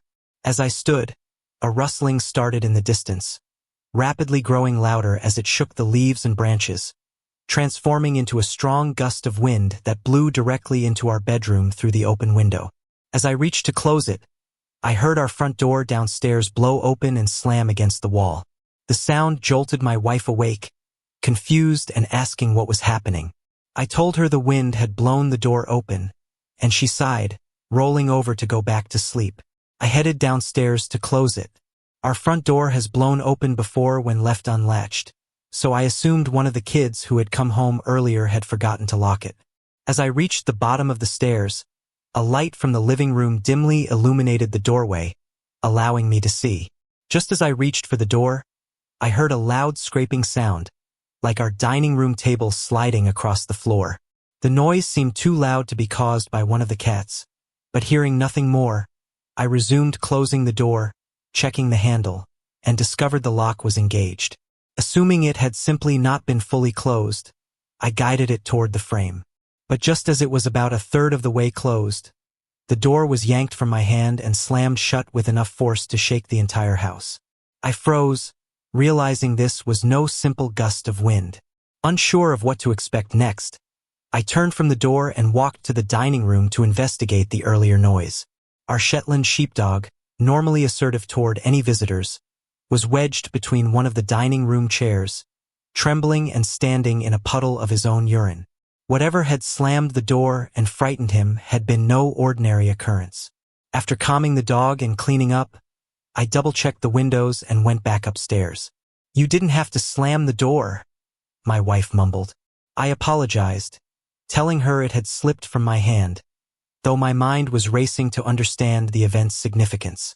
Back at the business, this prior incident far from my mind, I gathered up as many tools as I could carry, leaving a few behind, and brought them upstairs to store them in one of the former bedrooms. Just as I lifted my foot to descend the stairs to retrieve the rest, I heard a metallic clink below, as if someone was moving my tools in the room I had been working in. Knowing I was alone and had locked the front door, I paused at the top of the stairs, wondering if an employee had returned and would appear any moment. I waited, listening. The bottom of the staircase, once the main entrance to the farmhouse, was now an emergency exit about 5 feet from the lowest step. To my right was the room where I'd been working, and to my left was a closed half-door leading to another room. After a long moment with no further noise or sign of anyone, I began to step forward, assuming I must have left my tools piled in a way that one had shifted and made the noise. Just then, a man, seemingly Native American, walked out of the room on the right, crossed the landing at the base of the stairs, and passed into the room on the left. I froze, unable to move even if I'd wanted to. Menacing doesn't begin to describe the presence of this man. From my vantage point at the top of the stairs, he was so tall that I couldn't see the top of his head. Later, my oldest son helped me test this using a tape measure to gauge height. Based on our experiment, the man was at least 6 feet 9 inches. He wore a weathered, dark suit and held a collapsed top hat under his left arm, his expression grim and determined. It reminded me of old photos of Native American chiefs, dressed in formal suits to show their civilized image. Though he appeared solid as any living person, he made no sound as he crossed the hardwood floor with a swift, purposeful stride. Even after he vanished from sight, I stood frozen in fear. By now, I realized he was a spirit, yet the encounter was so ominous that I wanted no part of him, alive or dead. I stayed put, anxiously assessing whether there was a way out of the second floor without using the stairs. At that moment, I would have preferred jumping from a window rather than going down those stairs. Though he hadn't acknowledged me directly, I felt certain he'd known I was there, and I had no doubt he'd meant to make me fear him. After about 15 minutes, I cautiously began descending the stairs. At the bottom, I got my final confirmation of this man's supernatural nature. The room he had entered had a half door that only opened outward into the stair landing. So, a person would have had to stop, grab the handle, and pull the door toward them to pass through it. This man, however, had moved right through it without opening it. The clairvoyant had once told me that the Native American girl buried on our property was ours to protect. She had been held against her will in life and was still tormented in death. The clairvoyant said that by revealing herself to me in the woods that morning last fall, the girl had accepted us as her caretakers. She had warned that a confrontation with her tormentor was imminent, though when or how it would manifest was unclear. Now, standing there, I felt a chilling certainty that I had just come face to face with that tormentor. Sorry to interrupt. If you're enjoying the story, let me know in the comments and tell me where you're watching from. Don't forget to like and subscribe for more. I'll start with the more terrifying of my two experiences. In 2005, when I was 13, my parents bought their first home in a small town in central Maine. The house, over a century old, held a lot of history and character. Up until this point, I'd never had any encounters with ghosts or the paranormal. After we'd been living there for a month or two, I began feeling uneasy each time I reached the top of the stairs and turned toward my bedroom. The layout was such that you had to turn in the opposite direction after reaching the top to get to the bedrooms. Every time I made that turn, I felt a rush of angry energy coming from the end of the hall. It was such a powerful, unsettling feeling that I soon started sprinting to my room, which felt like a safe haven. The presence seemed to follow me just to my door but wouldn't enter. If I left the door open, I had the constant sensation of being watched, but closing it would make that feeling disappear. When I left my room, the presence was waiting in the hallway, but it never seemed to follow me down the stairs. This unsettling routine went on for some time. Then, during my sophomore year of high school, the presence finally crossed into my room. I felt an intense negative energy, as though it was furious that I was there. It was unnerving, so I finally told my mom. She blessed my room and called her sister, who is a medium. Her sister said the house was empty of spirits. I replied that it might seem that way now, but the presence would return. It's not happy, I told her. Almost 3 years passed without further incidents. I even moved out for college, but I eventually returned home for a semester off. It was then that I had my most terrifying experience with the presence. Occasionally, I'd feel the bed sink as if someone was lying down beside me, but when I looked, no one was there. One night, I went to bed early and was just about to fall asleep when something felt wrong. I opened my eyes, and there, leaning over me, was a man examining me. He looked startled when he saw I was awake. I quickly shut my eyes, and when I opened them, he was gone. Terrified, I ran downstairs and refused to sleep in my room that night. The next day, I'd had enough. I stormed upstairs, furious, and poured holy water all over, shouting at the presence to leave my family and me alone. I told it that it had no business here and needed to go. Since that day, I've moved out, but whenever I visit my parents' home, I still occasionally find myself in my old room, looking for things I've left behind. Thankfully, I haven't had any more encounters there. My second experience began when I was 18, living in my first apartment. I soon found a roommate, and a few weeks later, she casually asked if I'd seen the little ghost girl who danced in our kitchen. I hadn't and told her so. She explained that she saw her almost daily. Not long after, I made some poor decisions and ended up moving back to my parents' house. I invited my old roommate to stay over one night so we could hang out. Early the next morning, around 7 a.m., she woke me up, asking if I felt any pressure on my feet. I wiggled my toes and replied that I didn't. Her face went pale as she whispered that the little ghost girl from our apartment was sitting at the foot of my bed. I asked her to describe what she saw, and she said the girl was trying to tie her shoes but was now staring directly at me. Seconds later, my roommate said the girl vanished. This is where the test part comes in. I hadn't told my boyfriend about the little ghost girl, yet one day when our son was 2, we went to drop something off at my dad's house. I was inside for less than 5 minutes, but when I came back out, my boyfriend asked if my niece was there. I told him no, only my stepmother was in the house. His face went pale, and he asked who the little girl in the window was. The hairs on the back of my neck stood up. I asked him to describe her, and his description perfectly matched the one my roommate had given me. Then, about 2 years ago after Christmas, my son was playing in his room while I was in mine, sorting clothes. Suddenly, he ran into my room and clung to my legs, saying he didn't want to play in there anymore. I asked why, and he said, "Because of the girl in my room." We were alone in the house, but I told him I'd go check. As we entered, he immediately pressed himself against the wall and pointed to one corner, saying, "She's right there, Mama." I saw nothing but walls. When my boyfriend got home, I told him to watch our son, as I planned to try speaking to the presence. Using a calm voice, I said, "I don't know why you chose me, but I won't harm you as long as you don't harm me or my family."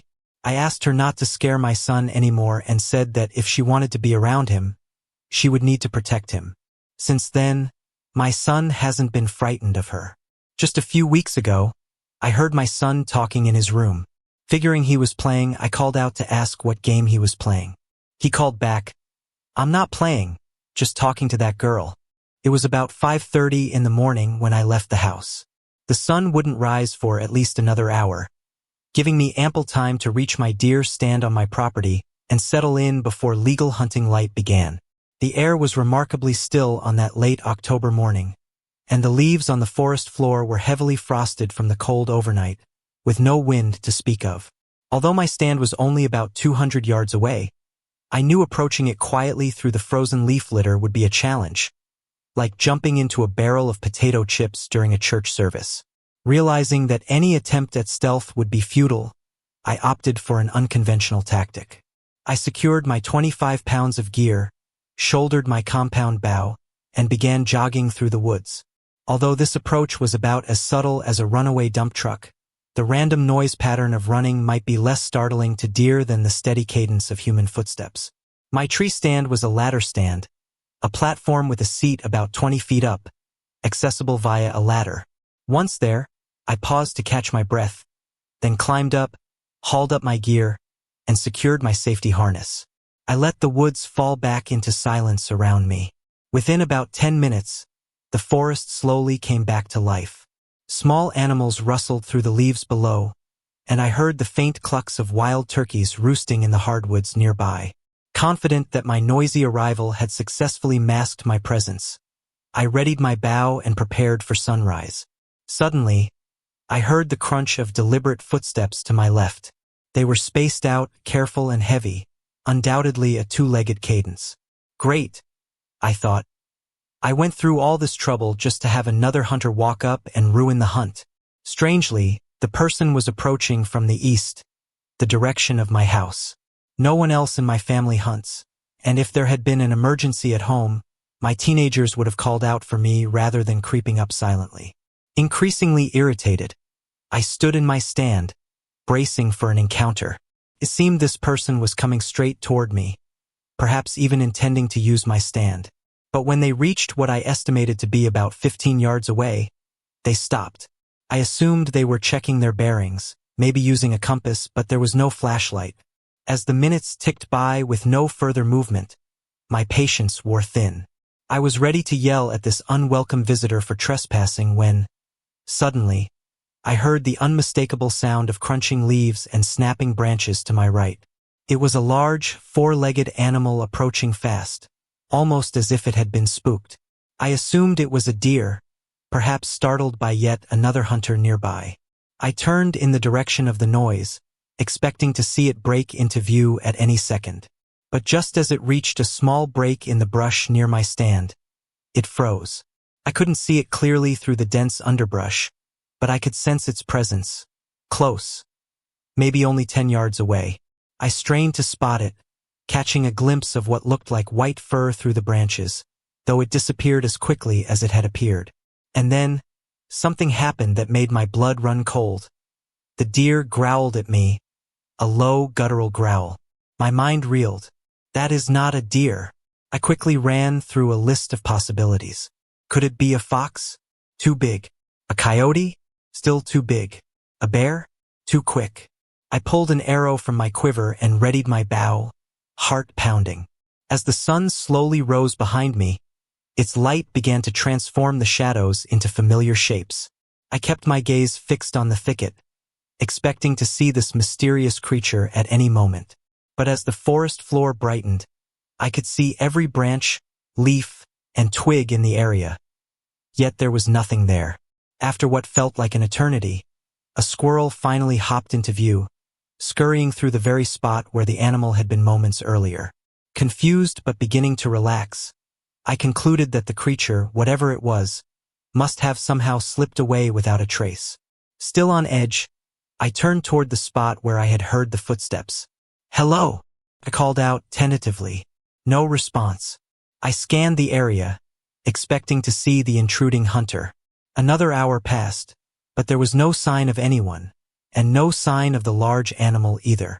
I knew it was impossible for a human to have left without making noise on the frozen, leaf-littered ground, and I was beside myself trying to make sense of what had just happened. After a few hours, I decided to call it a day. As I descended the ladder, I noticed something strange. Stuck in one of the bolt holes of my stand was a large feather, an eagle feather.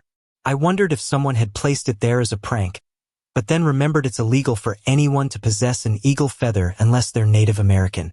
Knowing it hadn't been there when I climbed up, I decided to leave it untouched and walked back home, bewildered. Months later, I found myself in an unexpected conversation with a clairvoyant I'd met at a social gathering. We'd barely spoken when, without looking up from the appetizer table, she casually said, "You know it's up to you to take care of her now, right?" Confused, I asked what she was talking about. She looked me directly in the eye and replied, "The Indian girl buried on your property. The wolf can't protect her from everything. You and your family are her caretakers now." And then, without another word, she walked away. This story marks the beginning of a deep sadness and trauma for some of my beloved feathered friends. My husband and I moved into our current home in 2022, where I had always dreamed of building a little homestead with a garden. After we got through our first winter, I welcomed my first flock of chickens in the spring. Every animal that joins our home becomes family to me, whether it's a simple fish or a farm animal. Each chicken had a name, including my favorite rooster, Tweedledee. As fall approached, we bought more chickens, and our little family was complete and happy. I never let them roam freely to keep them safe from predators, but with careful supervision, they began to explore the yard with us, always staying close. Each chicken had a personality, and some of us had stronger bonds than others, especially with my 3 roosters: Gabriel, Rusty Pete, and Tweedledee. The first loss hit when my white rooster, Gabriel, passed away suddenly. With heavy hearts, we laid him to rest in the yard, where he'd loved to roam and bask in the sun. The following weekend, I went out for a girls' day in town. But as I was returning home, a gut feeling warned me that something was wrong. I've always been clairsentient, meaning I can feel energies and see images in my mind, though I've never had the gift of actual sight or hearing. When I pulled into the driveway, a powerful urge told me to check on my chickens. As soon as I approached their coop, I knew something terrible had happened. Only 6 hens were there to greet me, looking frightened and running to be close. Even the shyest hens came up to me, as if seeking comfort. My heart broke. I called for hours, hoping my lost birds would return. I pleaded with the universe, practically on my knees.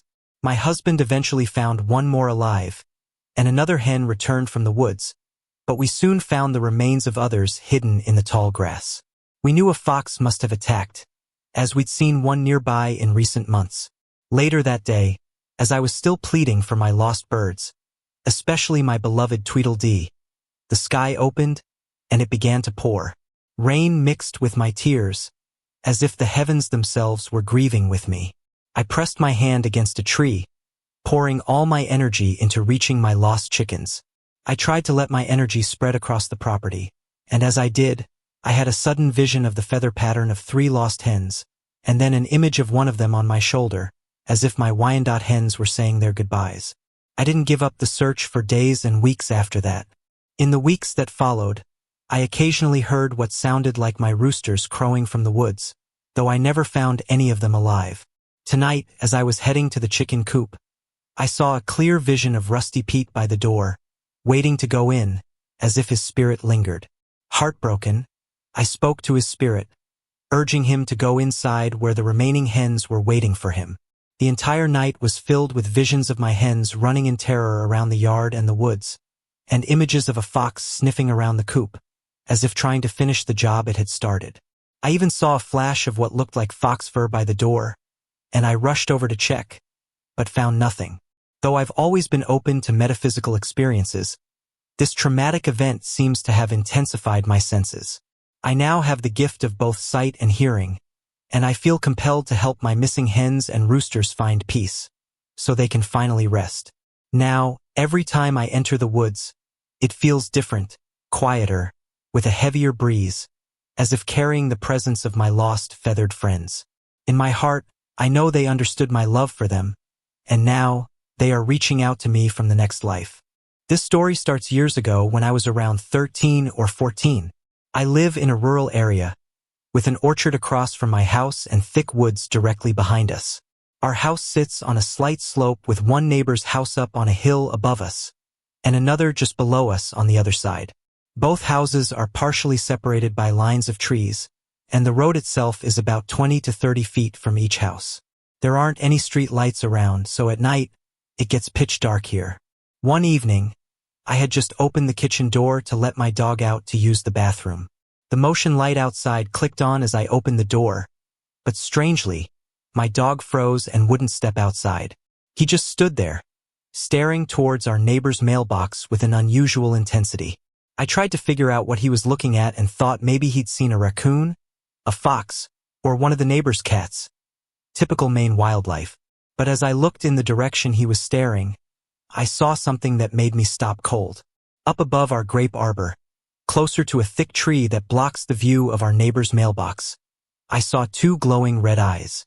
They were high up, hovering above the grape arbor, which is already slightly below the level of our neighbor's property due to the slope. At first, I tried to rationalize it, thinking it was an owl or another animal.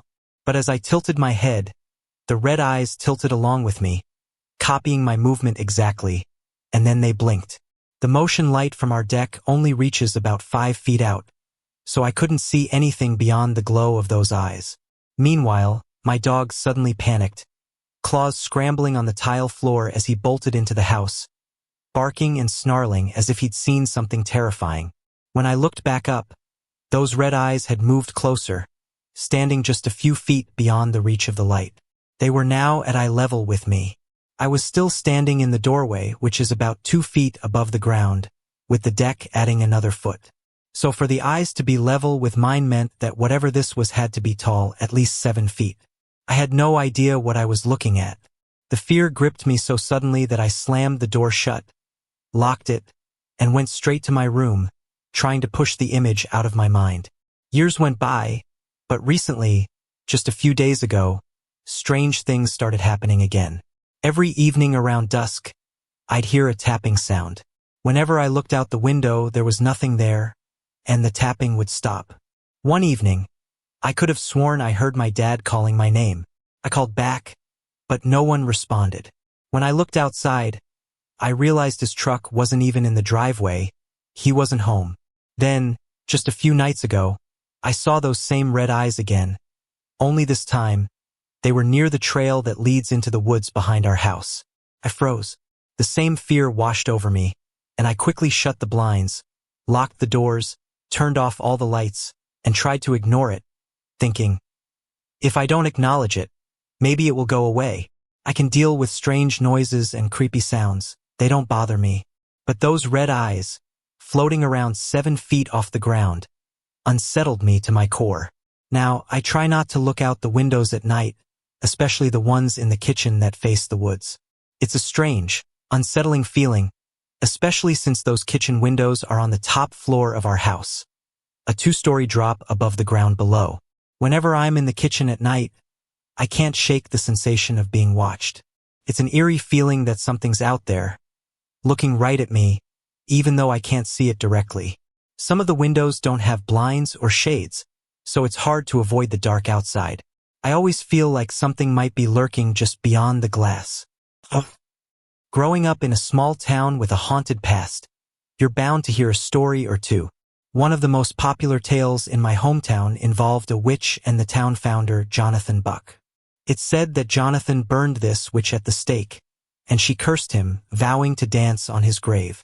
Now, every time it rains, the imprint of her leg and foot mysteriously appears on his gravestone. The stone has been moved and replaced over the years, but she always finds him again. Ghost stories like these can be thrilling to hear, but what happens when a story becomes your reality? What if, instead of just listening to a ghost story, you find yourself living it? I've had several experiences with paranormal activity in my life. Some were pleasant, while others were unsettling. But this story still sends chills down my spine every time I tell it. For privacy reasons, I won't share the exact address, but I'll mention the street name and town. In the spring and summer of 2019, my fiancé and I were renting a house on Nicholson Avenue in Bucksport, Maine, just up the road from Jonathan Buck's infamous gravestone. Bucksport is known for its haunted history, so as two people who grew up here and had some connection to the paranormal, we were used to encountering strange things from time to time. First, it was minor. We'd hear little noises, or objects would move slightly, nothing out of the ordinary for us. One night, we even came downstairs from our bedroom to find 3 bowls lined up perfectly on the living room floor. Little things like this were almost routine for us, so they didn't bother us much. But then came the night that changed everything. That night, we stayed up late, and I remember dozing off around 1 a.m. Suddenly, I had what I thought was a nightmare. In the dream, we were sitting up in bed when I heard this horrifying woman's laugh. A true witch's cackle. In the dream, I was watching from above, as though I were floating over the bed, observing everything. I could see us sitting up, and I heard myself say, "What is that?" as my fiancé got out of bed to investigate. Then the dream ended. The next morning, I didn't mention the nightmare to my fiancé. I've had night terrors before, so I brushed it off as just another bad dream. Later that day, though, We had some friends over, and as we were all hanging out, my fiancé started telling them about the witch's cackle from the night before. My blood ran cold. I felt the color drain from my face. I looked up at him, stunned. "Wait a minute. That actually happened?" I asked, my voice shaking. He looked back at me, confused. "Of course it did. What do you mean?" I felt frozen, staring into space. I thought it was a dream. I remember being asleep and watching it unfold like it was a movie. But it wasn't a nightmare. It had really happened. He repeated every detail exactly as I'd seen it. Us sitting up in bed, hearing the cackling, me asking him to go check it out. Everything. He told me that he'd gotten up to find the source of the laugh, and as he stepped out into the hallway, he heard it echoing right in front of him, almost in his face. He said he'd followed the sound downstairs, all the way to the kitchen, before it suddenly stopped. Chills ran up and down my spine. From that moment on, the entire feel of the house changed.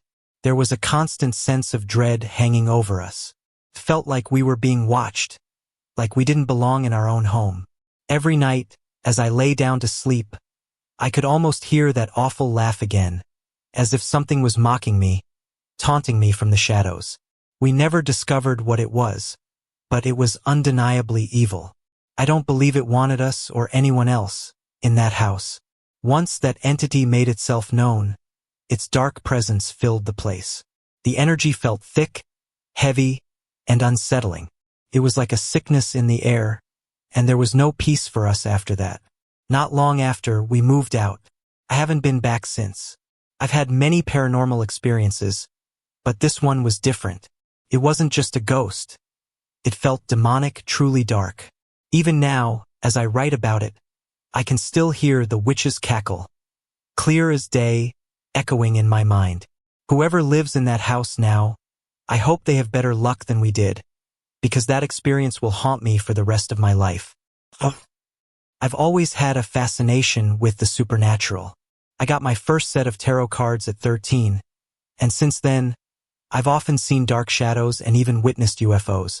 When Ancient Aliens first aired, I was captivated, absorbing every bit of information I could find.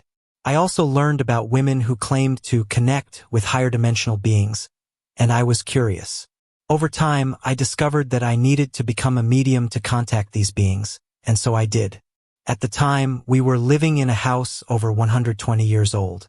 Sometimes, we'd hear a deep growling sound coming from the walls.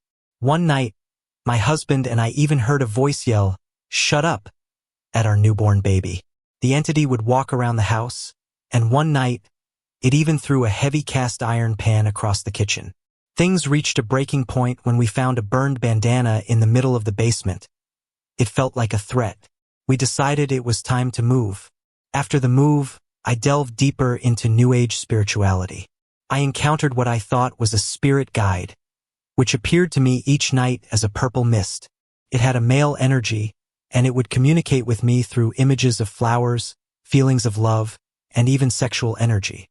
This spirit told me I needed to write it a love letter and sign it in blood, including a symbol it gave me. A symbol I later learned is associated with Satan.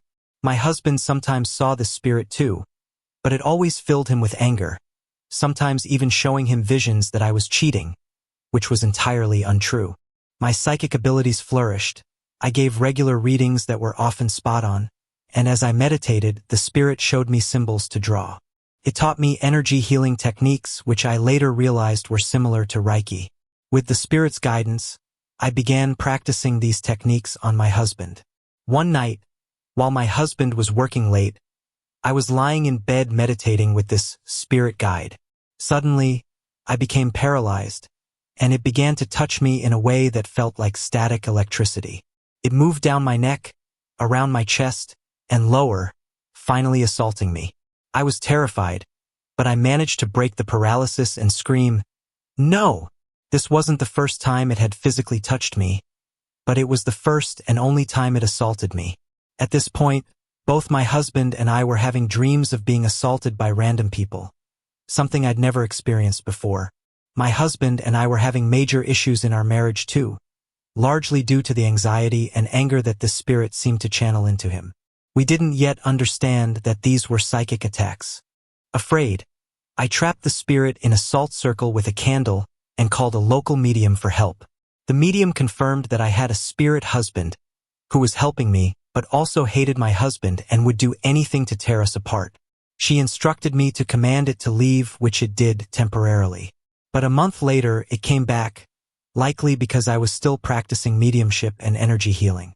2 months later, I suffered a miscarriage, and my world was turned upside down. After that, the paranormal activity increased.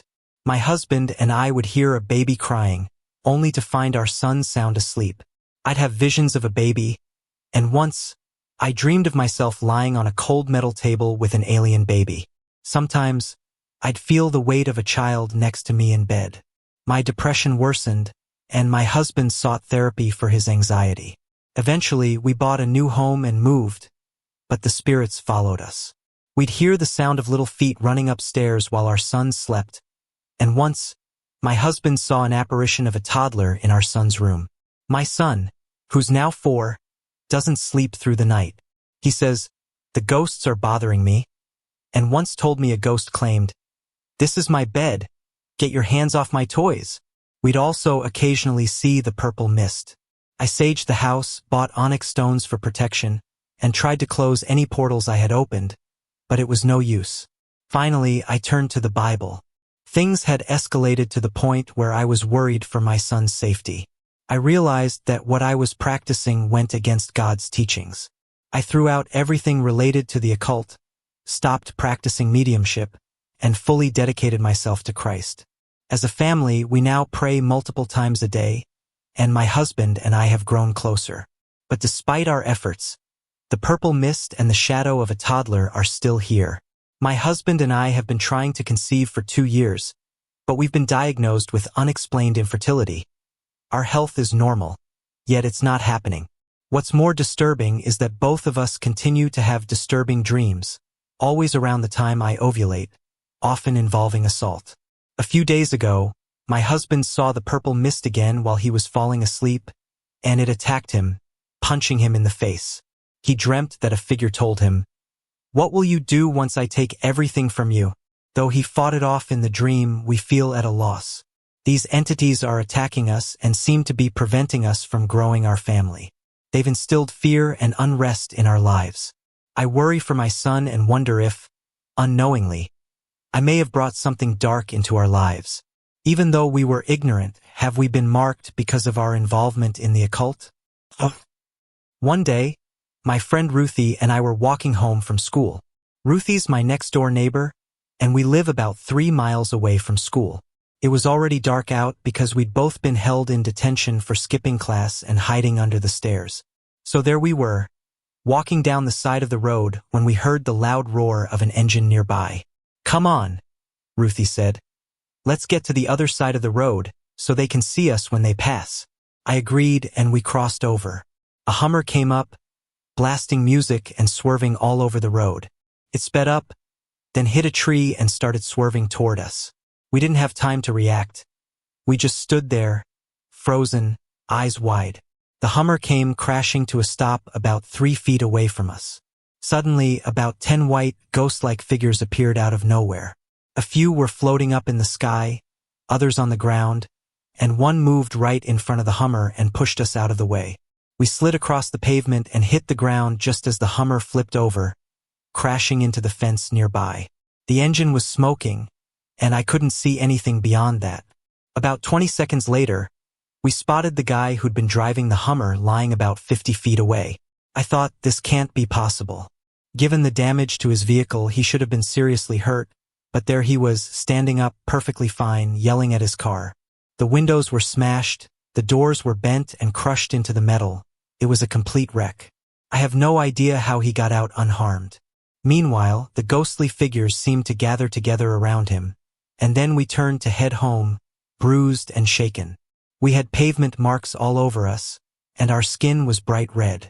We kept walking, in pain, and I thought my jaw might actually be broken. Then we noticed the ghostly figures were still with us, following us home. Suddenly, they appeared in front of us and began circling around us. We turned, watching them, but within moments, they vanished. That's when we realized we'd been holding our breath. We gasped, took a deep breath, and looked at each other in shock. All the scrapes and redness from being pushed across the pavement had disappeared, and my jaw felt completely fine. We stood there for a while, just staring at each other in amazement. When I got home, I tried to tell my mom what happened, but she didn't believe a word of it. Later, when I went to take a shower, I noticed something strange. My face looked blue, and part of my arm was a different color from the rest of my body. Then I remembered, that's where one of the ghostly figures had pushed me out of the way. I got out of the shower, grabbed the phone to call Ruthie, but right as I was about to dial, she called me. I answered with, "Look at your arm," and she replied, "I was just about to tell you to look at yours." Ever since that day, my arm and Ruthie's have been an extremely pale, almost bleached white, while the rest of our skin remains darker and tanned. I'll never forget that day I encountered my guardian angels. I've always heard that babies see things differently than adults. People say it's because at a young age they don't know how to lie, they just see what's in front of them. I think babies can sense things we can't because they aren't expected to explain or rationalize what they see. My little sister, Amy Isabella, seems to see things all the time. It's eerie how she knows things she shouldn't. Let me clarify, she doesn't watch any scary shows. Only things like Blue's Clues or Dora the Explorer. She can't read, so there's no way she picked this up from a book. We're not a family that sits around sharing ghost stories, either. We hardly talk except for meals, and even then, we mostly stick to topics like school and work. So here's how the story begins. One day, I'd left my bedroom door open to use the bathroom. When I came back, my little sister was nowhere to be found. We looked everywhere. I frantically checked my toy box, the shelves, anywhere she might have crawled into. Then I heard a soft tapping and a whimper. I looked over at my closet door and saw her little hand clawing under the crack, trying to get out. I ran over, opened the door, and picked her up. "What happened, little Amzie?" I asked. I call her Amzie instead of Amy. "The lady put me here," she whispered, looking around. "I wasn't supposed to tell." I chuckled, thinking she was making it up. "What lady?" I asked. "The one with the long dress and the long gray hair. She said I had to stay in here and never get help." She was still scanning the room as she said this. My smile faded. No one in our house ever wears dresses, and no one has gray hair. "Did she hurt you? Did she touch you?" I asked, worried. "She just saw us jumping on your bed. Then she floated over and picked me up. She didn't even open the closet door. She just walked through it, dropped me here, and went out." Her description stopped me in my tracks. She'd said, "Floated over." What did that mean? "Amzie, when you said she floated, she had no feet," Amzie replied. "She was a little off the ground." I looked around and saw nothing, but I felt like we were being watched. Amzie buried her face in my shoulder. "She said to put me down," she whispered, crying softly. "Who did?" I asked, feeling a chill creep up my spine. "The lady behind you," she whimpered. "She said I'm in trouble and so are you." I turned around but saw nothing, though I could sense a presence. "Don't put me down," Amzie whispered so faintly I could barely hear her. "I don't want to go back in the closet." I slowly backed out of my room, holding her close. We were home alone. "She's following you," Amzie murmured. I held her tighter.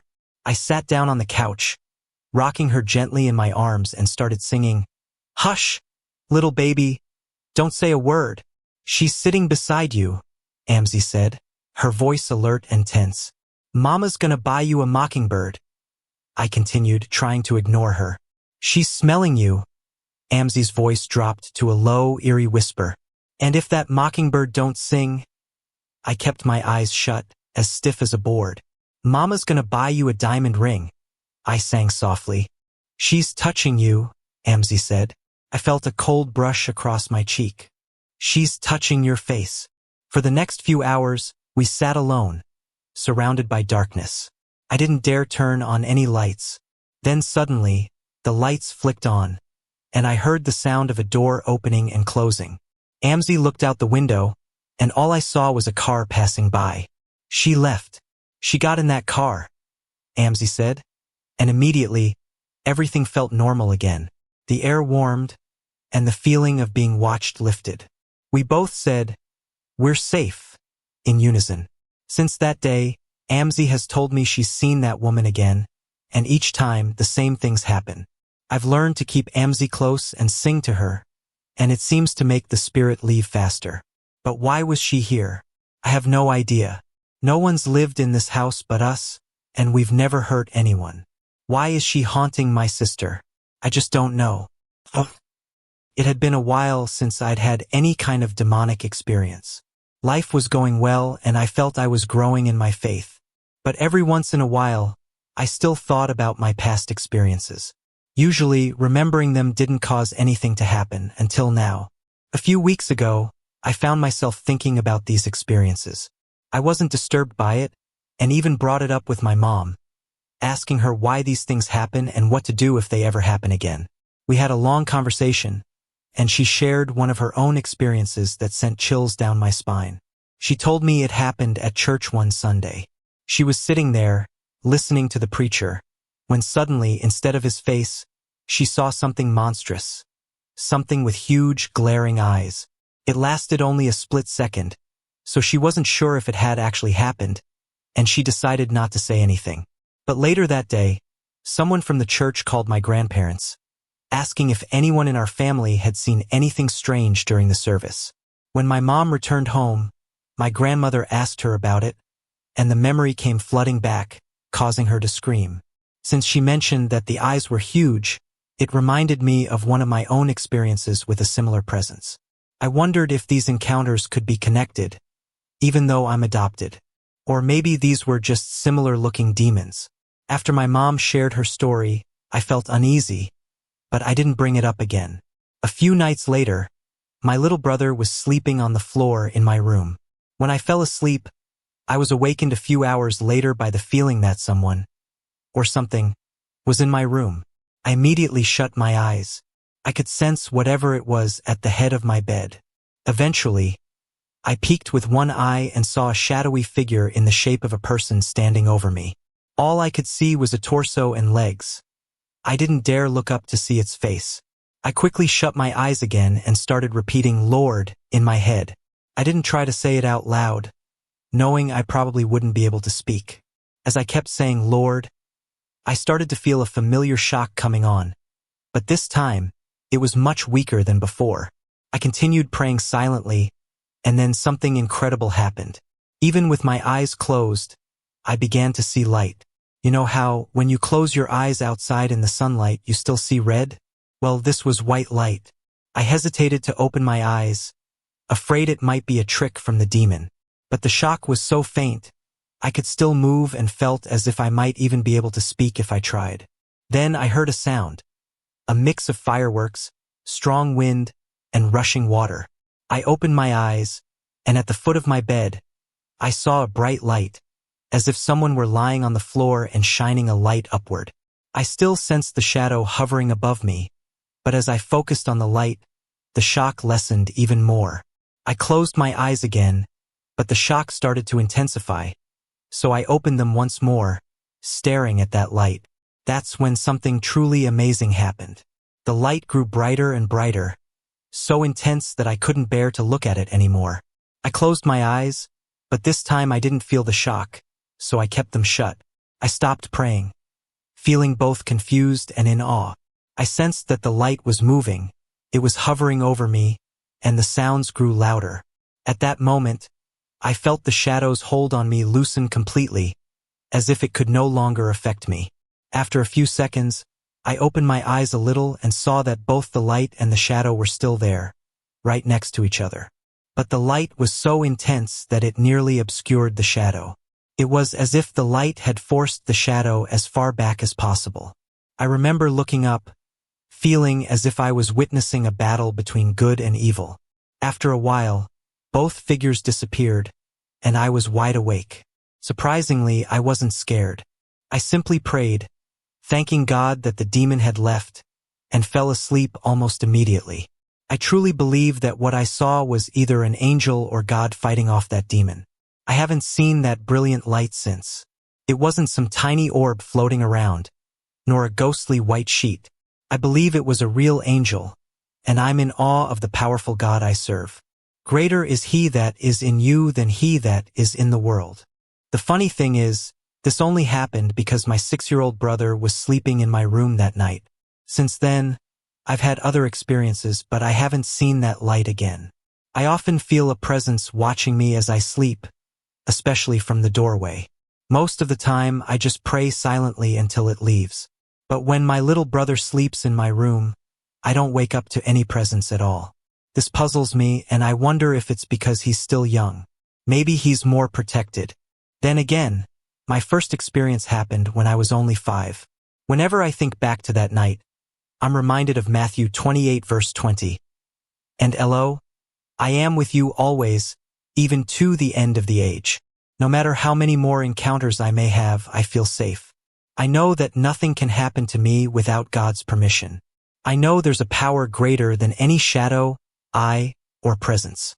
The demon met its match.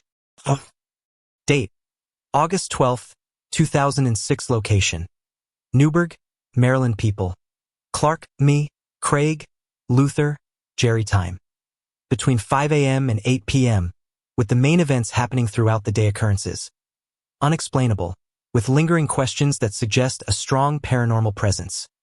Disclaimer: every part of this story is true, even if unexplained. There were always 4 witnesses to each event. Posted no trespassing. The bright yellow sign stood out, tacked onto trees with staples. It's the kind of sign meant to keep people out, usually for hunting or private property. A classic warning. But to me, it was an invitation, a challenge. The trees along the roadside were on higher ground, almost forming a natural fence covered with those yellow signs. Now, if you were smart, you'd stay away. But if you were curious, like me, you'd know it was calling you to check it out. So, I gathered a few friends to explore, not knowing what we'd find or what we'd experience. We set out early, around 5 a.m., planning to venture into the woods while it was still dark, with the sunrise around 7 a.m. We entered the forest, undeterred by the morning chill, stepping right past those warning signs until we reached the top of the hill and found a manhole. 3 paths branched out in different directions, each framed by thick concrete. It was clear a road had once been there, though it had long since disappeared. We chose the middle path and walked on, the ground soft and damp under our feet, muting our steps. Around 6 a.m., a strange feeling started creeping up on us, like we weren't welcome. At first, we thought it was just the nerves from trespassing, but this feeling grew, becoming almost overwhelming. After a few hours of walking, we ended up back at the manhole as the sun finally rose. So we tried the left path, and all 4 of us felt as if someone or something was watching us. By 11 a.m., we reached an area where trees had fallen all around, making it difficult to continue. The wind suddenly picked up, strong and forceful. One of our friends, Luther, took it as a bad sign, but we decided to press on anyway. By 2 p.m., we found ourselves at a large stream that had cut through the path, forcing us to search for a way across. After about half an hour, we found the other side and kept moving. And this is where things got truly eerie. As we walked, we began hearing footsteps behind us. They'd continue even after all 4 of us stopped walking. At one point, we broke into a run and eventually stumbled upon what looked like an abandoned neighborhood. It was like a scene out of a war zone. There were broken down roads, fire hydrants, manholes, scattered appliances, and remnants of houses. Just debris and abandoned items everywhere, as if an entire town had vanished. We stayed in that strange neighborhood for about 3 hours, searching and exploring, but something didn't feel right. There were strange noises. At first, small sounds we could write off as branches falling or animals moving through the forest. We called these thoughts comforting suggestions. But then, the sounds became more intense, like glass shattering nearby, as if someone had thrown a bottle on the ground.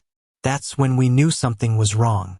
We bolted in the direction we had come, winding through random paths in the forest until we had to stop for a break. It was already getting dark, but thankfully, we soon found the road and started making our way home. That's when the noises turned downright paranormal. We heard the sound of glass breaking 3 more times, a thud like someone had fallen from a tree, even though we saw no one there, and an eerie shriek. Then we heard something that sounded like a monkey. And trust me, when you live in Maryland and hear what sounds like a monkey in the woods, you get out of there fast. We ran all the way back to my house, and I'm pretty sure none of us have ever run that fast in our lives. To this day, we've only gone back 4 times, but it's been about 8 months since our last visit. If you'd like photos, sound recordings, or want to ask any questions, feel free to reach out. With enough support, I'll be willing to face that forest again to collect new recordings and images. Please note, all names used are aliases to protect everyone's privacy. A couple of years ago, I submitted an account titled Demonic Voices in the Night to YGS. The comments that followed were fascinating. Tweets suggested the voices I heard might be Tomten, creatures from Scandinavian folklore, while Vokrakri shared samples of ancient Norse, which sounded remarkably close to what I'd heard.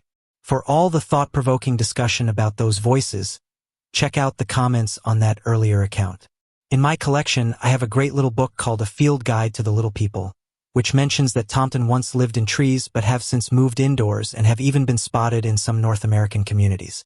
This background is relevant to the account I'm about to share, as I wonder, did the Tomten follow me to a remote island off the coast of Maine, or did I encounter a new pair of Tomten there? Here's the story. This May, my wife Julie and I went on vacation to Monhegan Island, a rugged, isolated island off the coast of Maine. Our journey began with a flight from Chicago to Boston, then a transfer to a small, twin-engine Cessna that took us to Rockland, Maine. From there, we caught a ferry, the Elizabeth Ann, which took us across wildly rocky seas to the equally rocky shores of Monhegan Island. We rented a house for the week, and I urge anyone reading this to look up images of Monhegan. It's stunning. A place of dramatic cliffs, forests, crashing waves, seals on rocky ledges, and the rarest of things, solitude. Artists still flock to Monhegan, and it's attracted such talents as Rockwell Kent, Robert Henri, Edward Hopper, and 3 generations of Wyeths, including Jamie Wyeth, who still has a house there. I've always loved islands. Their self-contained nature and the unique people who live on them fascinate me. Monhegan is one of those places where locals write books documenting the history of every house. On one of the bookshelves in our rental, I found a book titled Monhegan, Her Houses and People 1780 to 1970.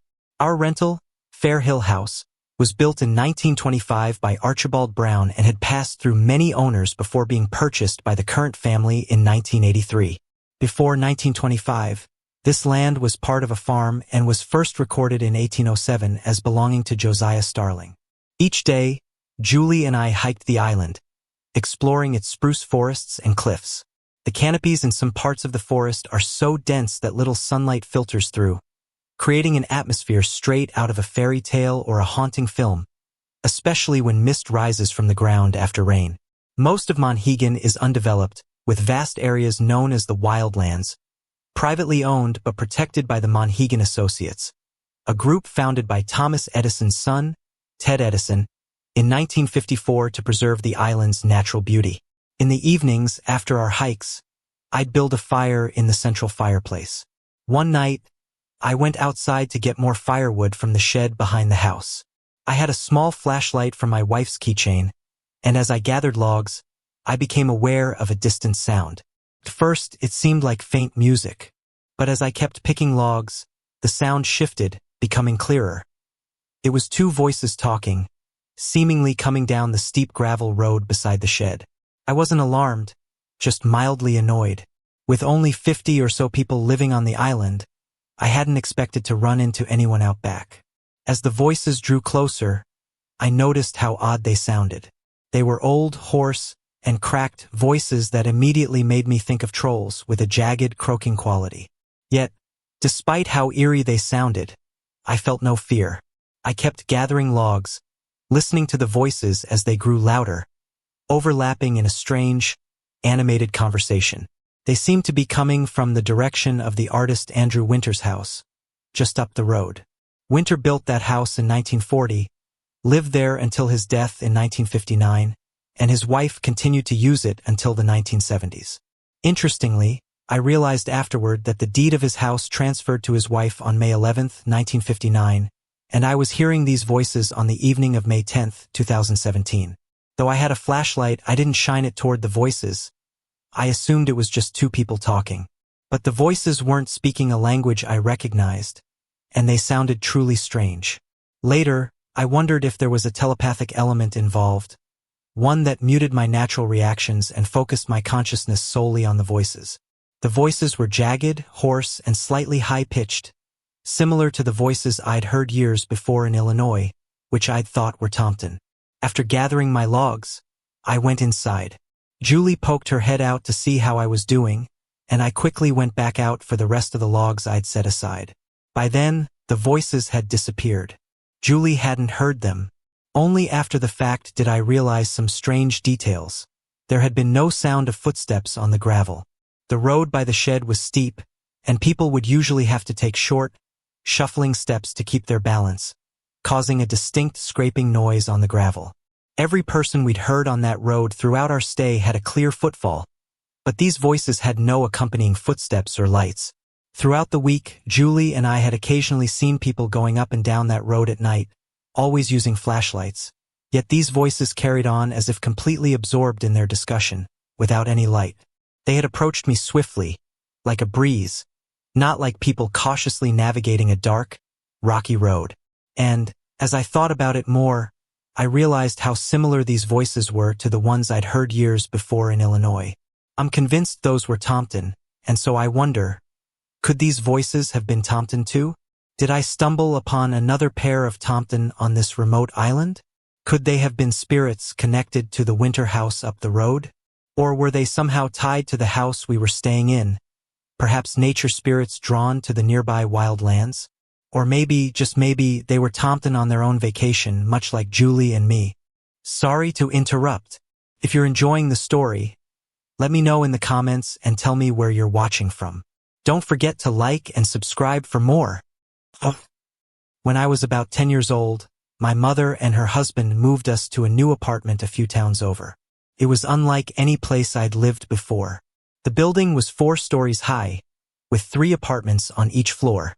One of the bedrooms had no windows at all, just a wall shared with the neighboring apartment. My bedroom had a small, high-up window, but it didn't lead outside. Instead, it opened into a small, enclosed well between apartments, where I could see similar windows from other units and often heard people yelling back and forth through them.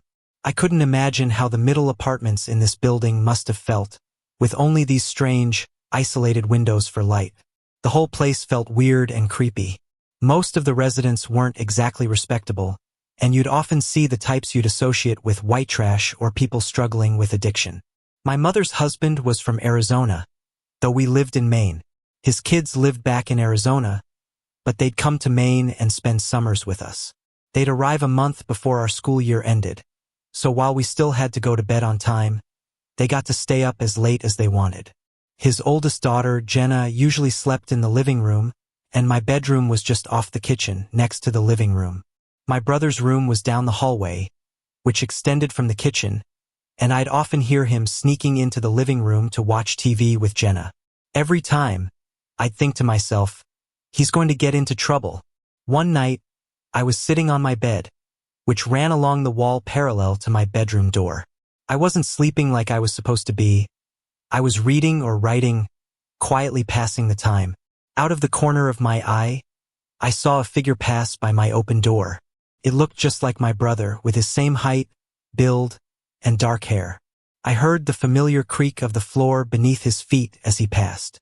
I didn't look up but had the same thought as always. He's going to get into trouble. Oddly, I didn't see him walk back past my door.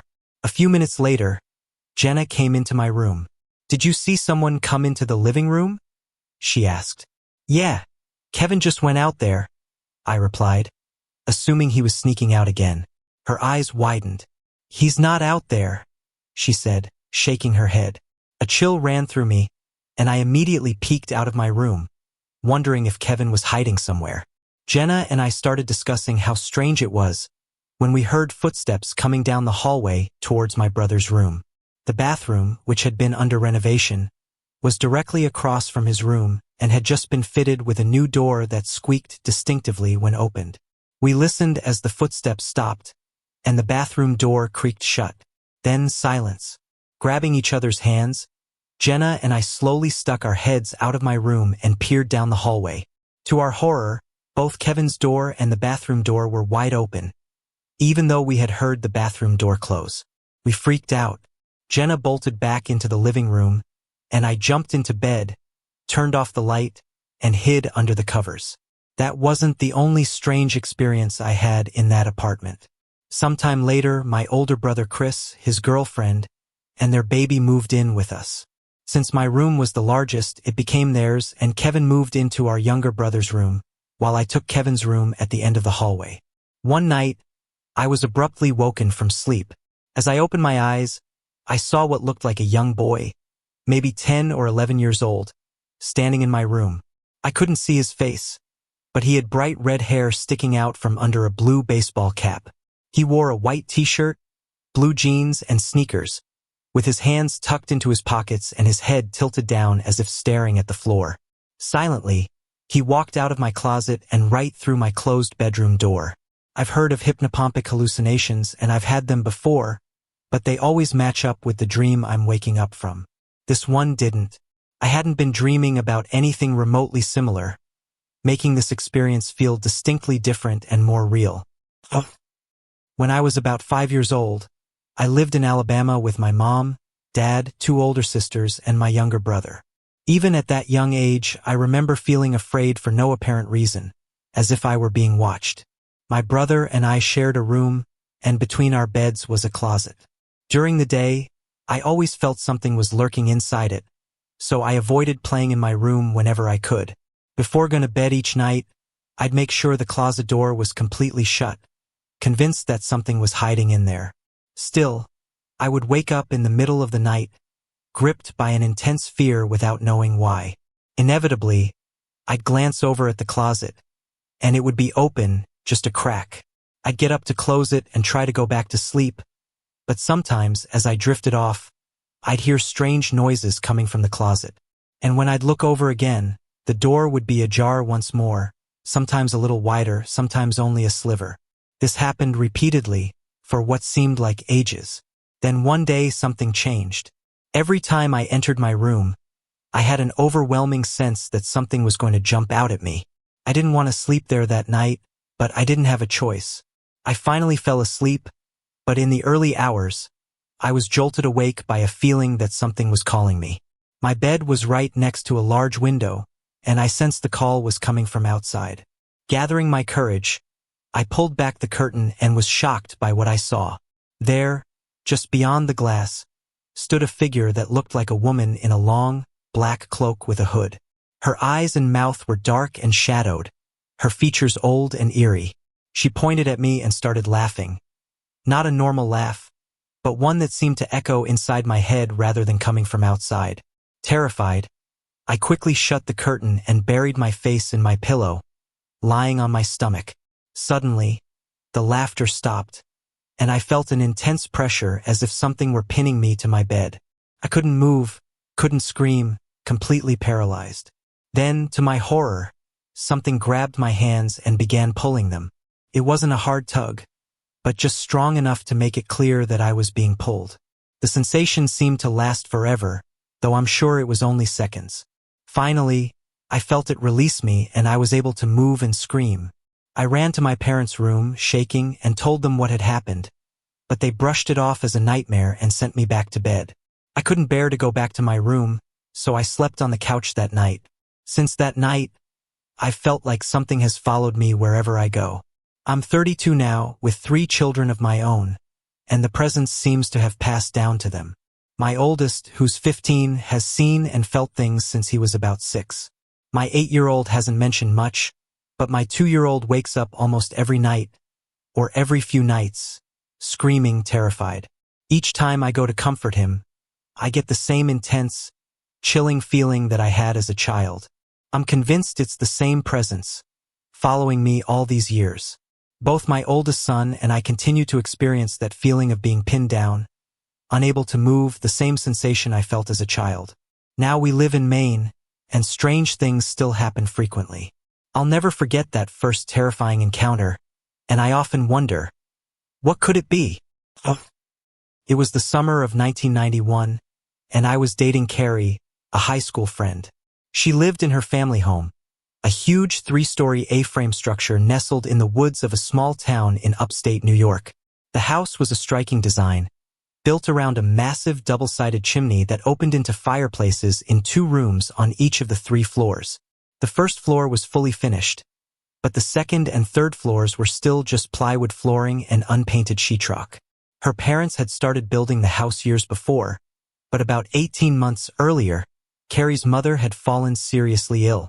Unfortunately, her doctor misdiagnosed her, treating her for an unrelated condition for 9 months while an aggressive cancer took hold.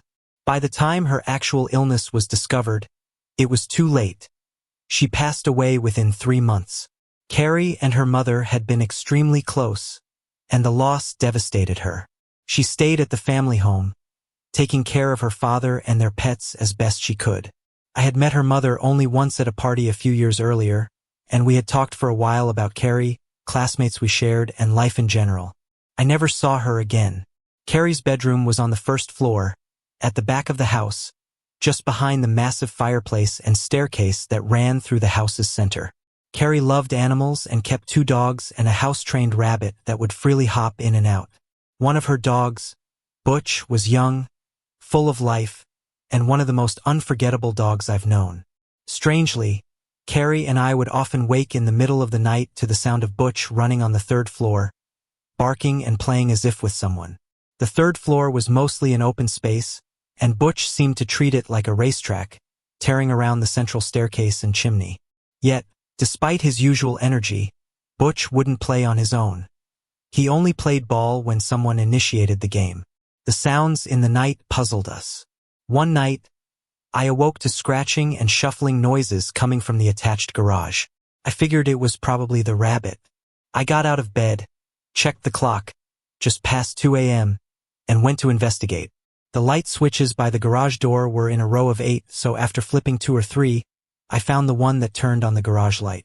But when I opened the door and looked in, the noise stopped, and whatever had been making it didn't reveal itself. I waited, expecting the rabbit to hop into view, but nothing moved, so I turned off the light and closed the door. As I turned to head back to bed, I saw a figure at the top of the stairs. Moonlight through the 2nd-floor balcony door illuminated a silhouette, a woman young to middle-aged. She stood perfectly still, her form clear against the dim light.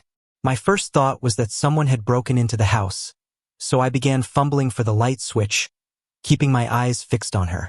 I knew one of the 8 switches lit the stairway, but in my panic, I kept missing it. Finally, I found the right one, and the stairway flooded with light, and she was gone. I stood at the bottom of the stairs, staring in shock. I felt like I was in a trance, unable to move. At some point, Carrie's voice broke the silence. "What are you doing?" I had apparently turned on every light downstairs, waking her up. Struggling to make sense of what had just happened, I mumbled something about hearing a noise in the garage and flipping the wrong switch. I turned off the lights, leaving the stairway light on, and returned to bed, but I couldn't sleep. I lay there wide awake, listening and watching, waiting for something more. The next morning, I told Carrie about the figure I had seen. She brushed it off, saying, "It was probably my mother." But I could tell she didn't truly believe it. But I knew. I'd met her mother before, and the figure's resemblance was unmistakable, even in the dim light from 15 feet away. For the next week, we heard Butch playing on the 3rd floor every night, always between 2 and 3 a.m. The sounds of him running back and forth persisted, yet neither Carrie nor I suggested going up to check. As is often the case with young relationships, Carrie and I eventually drifted apart. But the memory of her mother stayed with me. I'll never know what she wanted to tell me or what she wanted me to know. During our time together, I did my best to be there for Carrie, supporting her through what was clearly a painful time, and if her mother had appeared to thank me for that, then I hope I fulfilled her wish. I don't know if that encounter somehow awakened an awareness in me, but I've experienced multiple paranormal events since. I sometimes wonder if I had this ability all along or if that first encounter simply opened my eyes. About a year after Carrie and I went our separate ways, she reached out to tell me that Butch had been poisoned by an angry neighbor. I helped her take him to the vet to be cremated, sharing in her grief over the loss of that beloved dog. Through all these experiences, I've come to understand that spirits visit us for reasons we may not always comprehend. They reach out, often silently, to convey messages or to offer a lingering presence for those they left behind. By helping those who are affected by these presences, I hope to ease the burdens of the living, freeing them from supernatural disturbances so they can live more peacefully. I also hope to provide comfort, reminding people that their loved ones may still watch over them, whether from beyond or close by. In my mind's heaven, Butch is still running laps around the fireplace, his ball ever ready, and Carrie's mother is there, happy to toss it for him endlessly. I only recently remembered this story. Honestly, it had completely slipped my mind until recently. My mom is the one who likes to tell it, and I realized it might reveal something about my own sensitivity to spirits. When I was a kid, I spent a lot of time at my grandma's house. She lived about 10 miles outside of town. Not exactly the middle of nowhere, but still pretty rural. The houses were spaced a couple of 100 yards apart, and there were no streetlights or sidewalks. My grandma's house sat on a curve along the main road, and there was a smaller road, Kirkland Road, that branched off the curve. It started with a stretch of paved road, then turned to dirt for miles before it eventually led into town. About a half-mile down Kirkland Road was a small, secluded cemetery with maybe 60 or 70 graves. Most dated back to the mid-1800s through early 1900s, though a few were newer, with people who'd spent their entire lives in the area and chose to be buried there. Growing up, I was allowed to ride my bike down Kirkland Road, but only as far as the cemetery, which was visible from my grandma's window. I was always fascinated by the old gravestones. I'd spend hours reading the names, memorizing where each family plot was, and imagining what life had been like for each person buried there. I'd sit on an old stump in the middle of the cemetery, making up stories about the people who had lived in our area. The memory that came back to me recently, though, was about an imaginary friend I had as a child. My mom always found it a little unsettling. My friend's name was Tom, and I only played with him when I was at my grandma's. I never talked about Tom at home or with friends, just when I was at her house.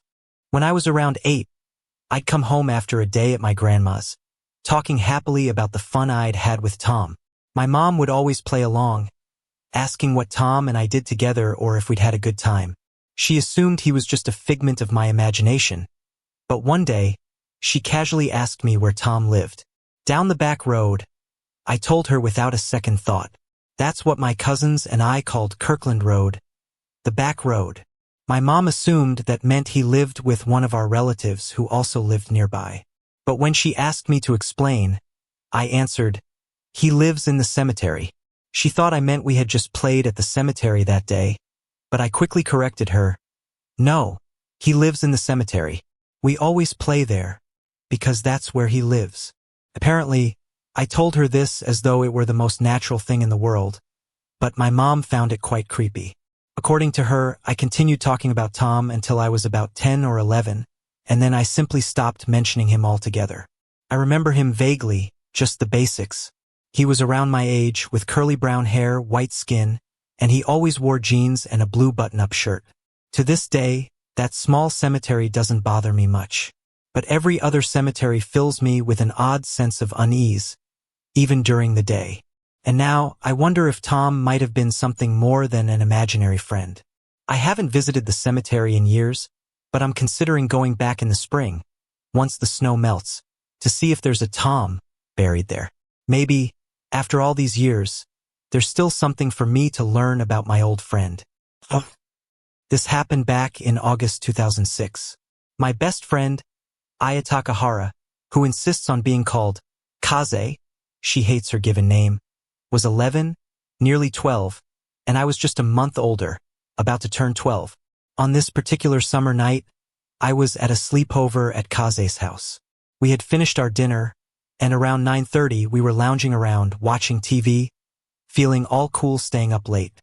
Then Kaze suddenly suggested, "Let's go to my room." We grabbed our things and headed upstairs. About half an hour later, I left her room and came back in with a totally fake, terrified look on my face. Kaze, curious and a little alarmed, asked, "What's wrong with you?" I leaned in and hissed, "I saw someone outside the front door, and the handle was turning." I added just enough panic to my voice to make it sound real. She immediately leapt onto her bed, cowering in the corner. Trying not to laugh, I told her to calm down and asked if the door was locked. She assured me it was, which allowed me to keep up the charade a little longer. Unable to hold in my laughter, I finally burst out, telling her I was only joking. Kaze didn't find it funny, though. "Well, let's go see if you're telling the truth, Melissa," she said, giving me a look of determination. She left the room and I followed behind her, still chuckling. When she came back, though, she had a look on her face that wiped the grin off mine. "I didn't see anyone at the door," she whispered, her eyes wide. "But I saw someone at the window." She said she could see a shadowy figure through the curtains, and she was absolutely convinced it was real.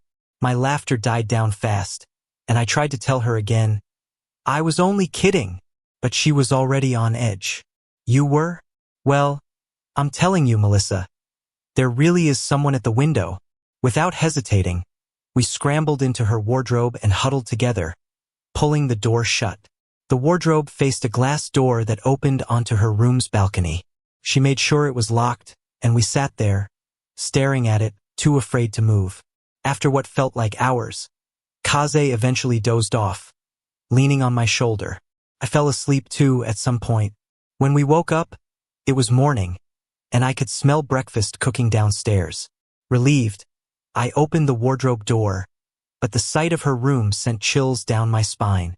Her nightstand had been knocked over, and the lamp was shattered. Kaze came in and told me to look outside the glass door where she kept her bottle collection for recycling. Every single bottle was smashed, glass and plastic shards scattered everywhere. We couldn't explain it. Then it hit us. Earlier that day, her grandmother had been playing with an Ouija board, saying this strange chant. It went something like, "Tata Kayana Tuma Tuma Aru, Beswish Tata Karamaru Sayana Shadurka." The words were burned into my mind because her grandmother had been following us around, chanting it as if in a trance, and we had laughed it off as some weird joke. When Kaze finally opened up about what happened during the night, she told me she'd woken up at one point needing to use the bathroom, but she'd stayed put because she'd seen a shadowy figure lurking by her nightstand, and later heard the nightstand crash to the floor with sinister cackling echoing through the room. She wouldn't go into much detail, and I didn't press her for more, but I could tell the memory haunted her. Then, in 2007, we had another strange encounter, this time on Halloween night. Kaze and I were at her house again, staying up late watching Ju-on, The Grudge. It was around 3 a.m., and we were the only ones home. Out of the corner of my eye, I saw a figure move past the glass door. I froze and whispered, "Hey, someone just walked by."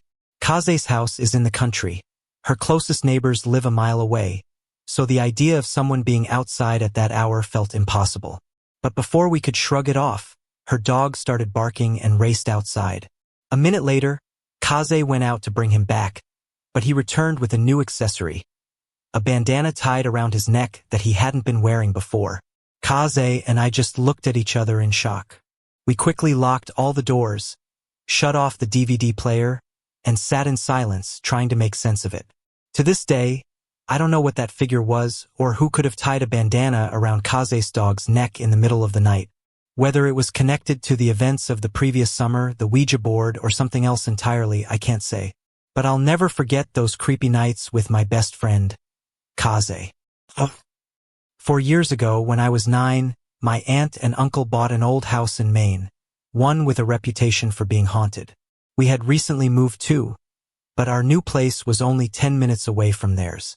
My aunt's house was in the middle of the woods, adding to its eerie feel, as sunlight barely made it through the thick trees. My aunt and uncle both worked full-time, so when summer vacation started, my mom would drive my grandmother and me to their place to help with their 2 kids, Jolie, then 3, and David, 6. My grandmother was never thrilled about it, She'd often say those kids could destroy an entire house in minutes. I wasn't exactly innocent either. Whenever David and Jolie cooked up their little schemes, I was usually right there with them. The house itself was enormous and mostly empty. The previous owners had left behind a few pieces of furniture, and my aunt and uncle had added a bit, but the room seemed vast and empty, as if the furniture was just a few dots in an endless sea of wood and wallpaper. One room in particular gave us all the chills. The blue room. Its walls were painted an intense electric blue that gave off a strange energy, almost as if it had absorbed decades of secrets. The only piece of furniture in there was an old wardrobe that seemed out of place, like it had been abandoned by the previous owners for a reason. One summer day, after my aunt and uncle left for work, my mom drove us over to start the daily ritual of watching the kids. Almost immediately, Jolie and David got into a squabble. Jolie had accidentally broken David's favorite toy, and David decided to get even by taking her Barbie doll and burying it in the sandbox. I helped him with the plan, and we thought we'd gotten away with it until my grandma spotted us from the kitchen window. After Jolie burst into tears, we were ordered to dig it back up and give it back. Later, after lunch, my grandmother suggested we take Jolie up to the blue room so she could nap away from our noise and troublemaking. Left alone in that room, David and I immediately went for the wardrobe, hoping it held something interesting. Inside, we found some old jackets and a few dusty, heavy books on the top shelf. Curious, we pulled out a couple of books, flipping through to see if there were any pictures. That's when we heard a knock on the door. I glanced at David, who looked just as surprised as I was. "Maybe it's Grandma," I whispered. I went to open the door, but there was no one there. A little spooked, I pushed the door shut and placed a heavy book in front of it, thinking that would keep anyone, or anything, from coming in. Just as we were about to finish going through the books, there was another knock. Startled, we shouted, "Come in!" assuming it had to be Grandma. But instead of someone entering, the door slowly creaked open by itself, moving the book we'd put there without any sign of wind or a draft. The air felt colder all of a sudden, and it was as if something was standing in the doorway, watching us. In a split second, we both bolted out of the room, screaming at the top of our lungs. Our shouts woke Jolie, who began crying loudly. My grandmother, frustrated, told us to go outside and play on the swings, probably to save her own sanity more than anything else.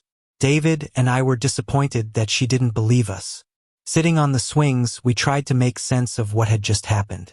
There was no logical explanation for why the door would open like that, especially with a heavy book blocking it. Just before it was time to go, I went inside to wash my hands. While drying them, I felt an urge to look back down the hallway. I turned just in time to see a shadowy figure slip out of the blue room and disappear down the hall. My heart raced, and I quickly rejoined David outside, my mind spinning. Later, we learned the house was built in 1871. We knew nothing about its history, but one thing always struck us as odd: the price.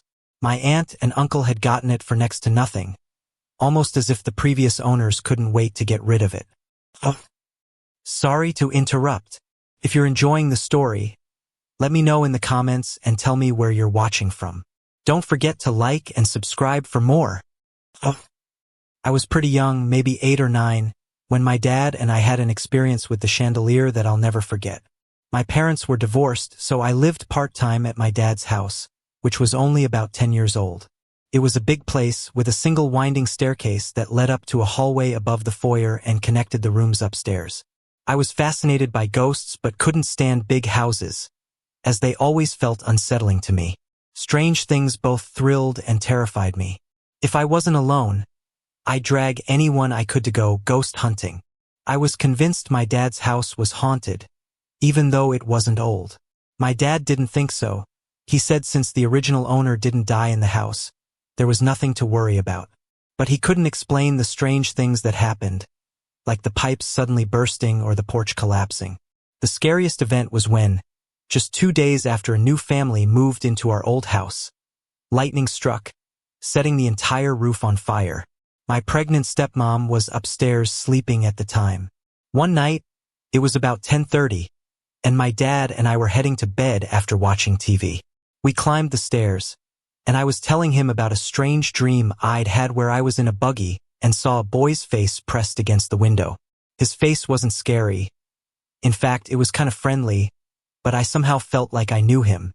As I was describing this to my dad, I happened to glance at the mirror, and right then, I saw the electric chandelier in our dining room flicker on, even though my dad had already turned it off. Now, I need to mention that I have a real thing about mirrors. Every time I dream about mirrors, it's terrifying, like seeing something in the reflection that shouldn't be there. So I usually avoid them. But at that moment, I looked anyway, and I saw the chandelier light up. I pointed it out to my dad, and he brushed it off, saying he must have forgotten to turn it off. My dad doesn't believe in ghosts. I didn't want to move, so I asked him to turn it off. He started to, but as he took a step, the light turned off on its own. Then it came back on, then off very slowly. We could hear my stepmom snoring in the other room, and it was just the three of us in the house. Now even my dad looked concerned and took another step, and the lights started flickering faster and brighter. At this point, I was on the edge of freaking out. I told my dad to stop with this magic trick. He promised it wasn't him and raced down the stairs. The lights seemed to flash faster with every step he took. On, off, on, off. By the time he reached the bottom of the stairs, the chandelier flashed so brightly it nearly blinded us, then went out completely. Standing there in the dark, my dad tested the switch. It was already in the off position. He flipped it back on, and the chandelier came on smoothly as if nothing had happened. We both went to bed without saying a word about it until the next morning. The next day, he told me a white lie, saying the switch was stuck in the middle, which made the lights flicker. Much later, he admitted that wasn't true and only told me that so I wouldn't worry. What really bothers me is that the house was built over an old railroad track that had been out of use for at least 70 years. Maybe it was just my imagination, but I always felt a little girl was living in that house with us. My grandmother only fueled that belief, as she said she'd seen her too. Was it the little girl? Or was it just me?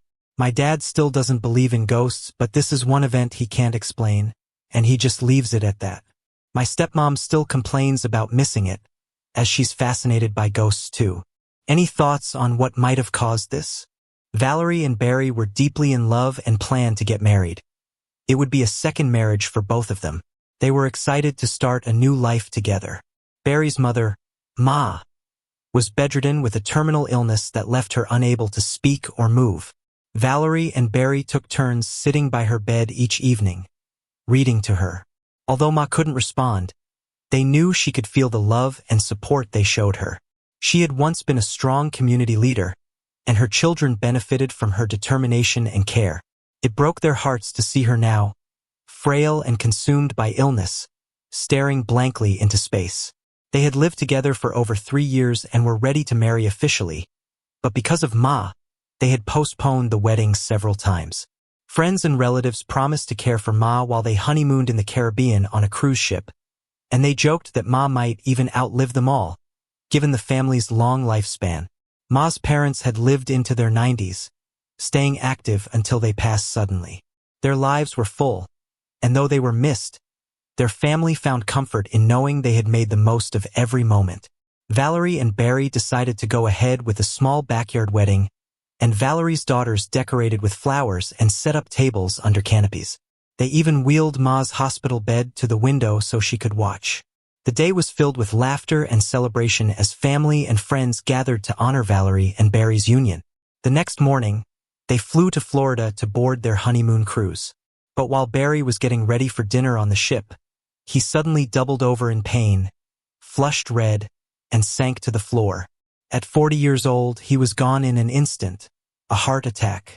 Valerie, a strong and spiritual woman, nearly fell apart realizing he was gone, but she didn't need the ship's doctor to tell her. She could feel that Barry was beyond resuscitation. Somehow, she managed to keep it together, leave the ship with Barry's body, and make the difficult call home to their family. Barry's son flew down to support her, and back at home, family members sat in shock. The house still held signs of the wedding celebration. The trash cans were filled with bright wrapping paper. Unopened gifts were scattered across the counters, and part of the cake sat in the refrigerator. Now, the joy had vanished, replaced with grief as they all tried to make sense of what had happened and focus on planning a funeral. Valerie went through the motions, keeping her grief private. She had 2 daughters, Barry's son, and his mother to think of, so she tried to stay strong. She felt the painful emptiness, but she kept up the nightly ritual of sitting by Ma's bedside to read. Then, 3 weeks after Barry's death, as Valerie sat by Ma's bed, Ma's eyes suddenly focused. For the first time in weeks, Ma seemed to be looking at something or someone in the room. Valerie turned to see what Ma was staring at. There, smiling at her, was Barry. She could hardly believe it. He looked just like he did in life, well-dressed and meticulous, though he was wearing an odd tie, an orange one with little white ghosts on it. Valerie looked at him and said, "Where did you get that awful tie?" Barry just smiled in response. When she turned to look at Ma and then back again, Barry had disappeared. A few hours later, Ma passed away peacefully. Valerie knew Barry had come to help his mother move on, his ghostly tie a reminder of his humor. She felt no fear, only love, knowing Barry was as kind in death as he was in life. It was a bittersweet moment of closure for Valerie, a final goodbye to the man she loved, who remained with her in spirit even after he faded from sight. My first experience with something demonic happened when I was just 5 years old, back in 1995 in Sykesville, Maryland. I was sleeping in the guest room because my little bed had broken recently. Since I was so young, I believe the demonic presence appeared to me in a way I could understand. Even now, the memory sends chills down my spine. First, it didn't seem frightening. I remember lying on a couch in that room, fully awake. I looked over at the bed, just a few feet away, and saw a small, cartoonish broom appear, sweeping back and forth. It was more interesting than scary, and I just watched it. After a while, something caught my eye. I turned to my right and saw a small, flying carpet, also cartoonish. It looked a lot like the magic carpet from the story of Aladdin. It floated in place for a while, then started moving around the bed. Curious, I glanced back at the broom, which was still sweeping away. I didn't feel scared yet, just amused. After a few minutes, I tried to close my eyes and go back to sleep. Turning onto my right side, I saw something else, something darker and far more unsettling. On the floor beside the couch, I noticed a shadowy figure moving. It wasn't exactly crawling. It was more like it was loping or moving in slow strides. I saw another one after that, and then another. One by one, small, hunched figures walked past me. I must have seen about 30 of them. The room was mostly dark except for the moonlight streaming through the window, but these figures were darker than the darkness itself. Frozen with fear, I began to sweat and quickly turned onto my back to avoid looking at them. I was too scared to call my mom, so I stayed silent. Finally, I worked up enough courage to look back. The figures were still passing by. When I looked at the bed, I noticed that the broom and carpet had both disappeared. That's when the last thing appeared, a single menacing eye. It seemed to emerge from the darkness, huge and terrifying, staring right at me. I wanted to scream, but I was paralyzed with fear. I just stared back, feeling like this I was going to kill me. Then I realized that it wasn't getting bigger. It was coming closer. I squeezed my eyes shut, hoping it would go away. When I opened them, it was still there. I closed my eyes again, this time for a while. When I finally looked, it was gone. Everything was back to normal, but I was drenched in sweat, terrified, and on the verge of tears. I called out to my mom several times, but she didn't hear me, and I eventually stopped. I was too scared to move. Finally, I fell asleep. To this day, I don't know why it happened when I was so young. I later learned that my dad's mother had once experienced something demonic in that same room. My mom had heard her scream, and when she came in, she found her wide-eyed with fear. My mom prayed with her, and she eventually calmed down. I don't think my experience was caused by demons in the room itself. I think it was a test I failed because I didn't know to pray. I was too young to connect it to anything spiritual. It was just pure fear to me. Since then, I've come to realize how powerful Satan can be, and how much more powerful God is. I've had other experiences with demons, just as frightening, but with God's help, I've managed to get through them. The eye reappeared to me once more, 13 years later. I had just woken up from a nap and noticed it was getting dark outside. I glanced up at the ceiling, and there it was, a black shape hovering above me. It had no clear form, just a dark, shifting blob. I had dealt with enough demonic experiences by then to start praying to God immediately in my mind. Suddenly, I felt paralyzed, as if something was suffocating me. I knew moving would be pointless, so I kept my eyes open and watched. Slowly, the dark blob took the shape of an eye, the exact same one from my childhood. I was terrified because no demon had ever appeared to me twice before. I shut my eyes and prayed harder, but then it felt like I was being shocked. It hurt, but I couldn't fight it, so I didn't try. After a while, it stopped, but I kept my eyes closed. Then I felt something tapping on my forehead, like a fingernail. It was persistent and painful, as if it wanted me to open my eyes. I kept praying, asking God to save me from this attack. I tried to say Jesus, but my mouth wouldn't move. I managed to say Lord instead, though it came out as Lod. I kept repeating it over and over, and finally, everything stopped. When I opened my eyes, the room was back to normal. My last encounter was different. I was lying in bed, unable to sleep, when suddenly I felt extremely tired, as if I'd been given a sleeping pill. I tried to stay awake, but I fell asleep and felt a shock run through my body. I woke up to the sound of growling next to my bed. It was deep and terrifying, and I was too scared to look. I started praying, but then I felt another shock and began to fall asleep again. It felt like I was in a dream, yet aware of everything around me.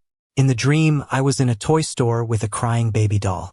Someone behind me told me to touch the doll's finger, but I refused. They insisted, so finally I did and felt a shock worse than before. Suddenly, I was surrounded by dark figures telling me their names. I can't remember them now, but I felt like I was going to die. In desperation, I started crying out to God, saying Lord over and over. I wanted to say more, but that's all I could manage. Gradually, I woke up, still repeating Lord. Looking back, I realized it was a test. I wasn't actively following God at that time, but I learned that no matter what, God is there to rescue us if we call on His name. I've lived in Caucasville, Maryland, all my life, which is in the northern part of Baltimore County.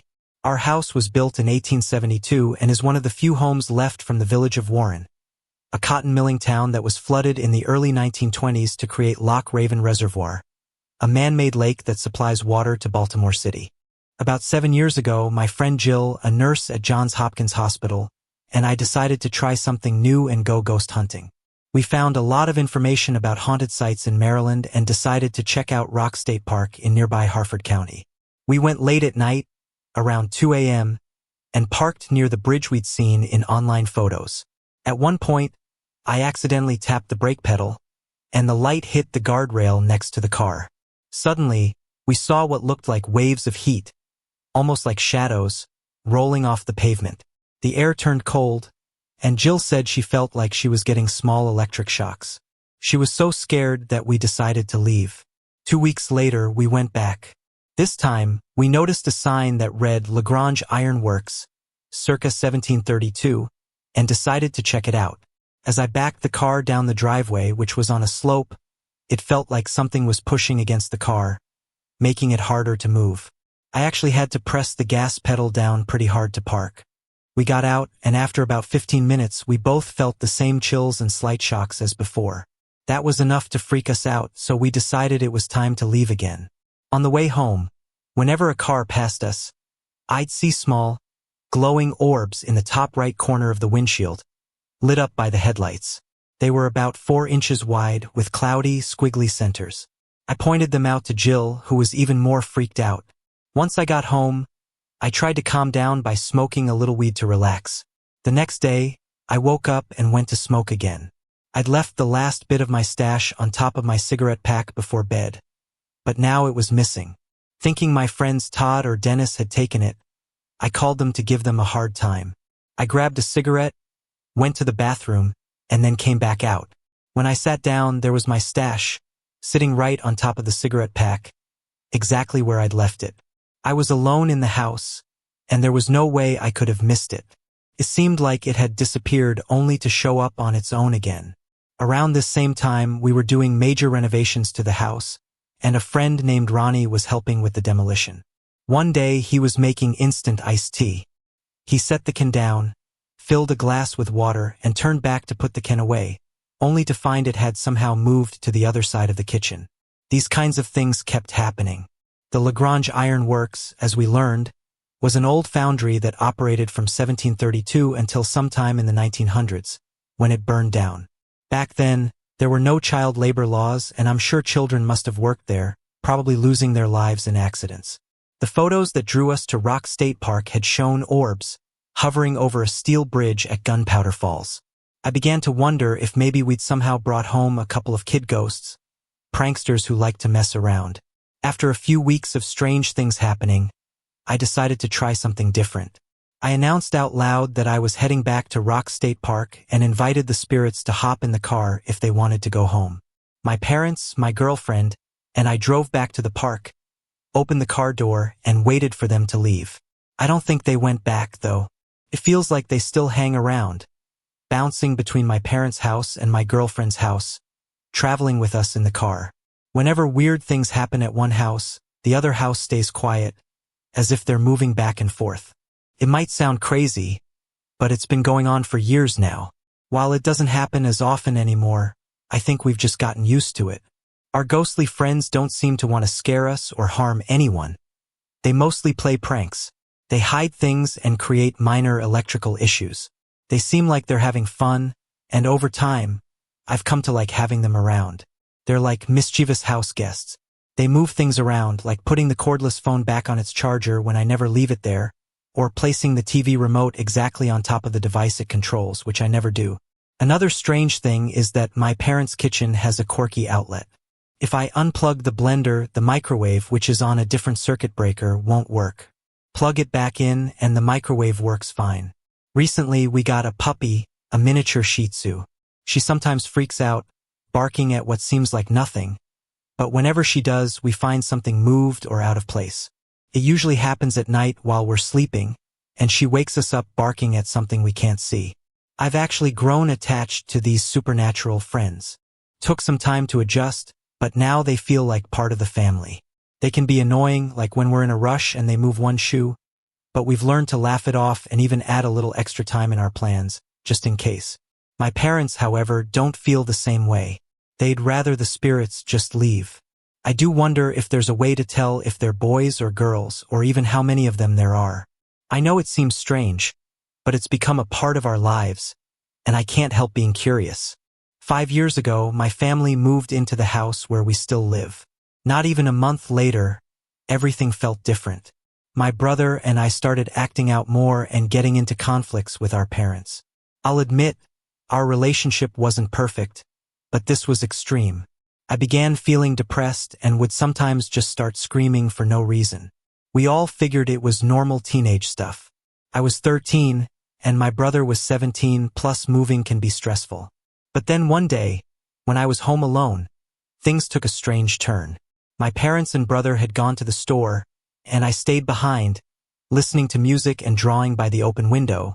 There was no screen on it. The next thing I knew, I was sitting on the window ledge, ready to jump. I was staring at the woods down the street, which I'd walked by before and always got a bad feeling from. I quickly snapped out of it, shut the window, and curled up, trying to calm down. I never told my parents about that.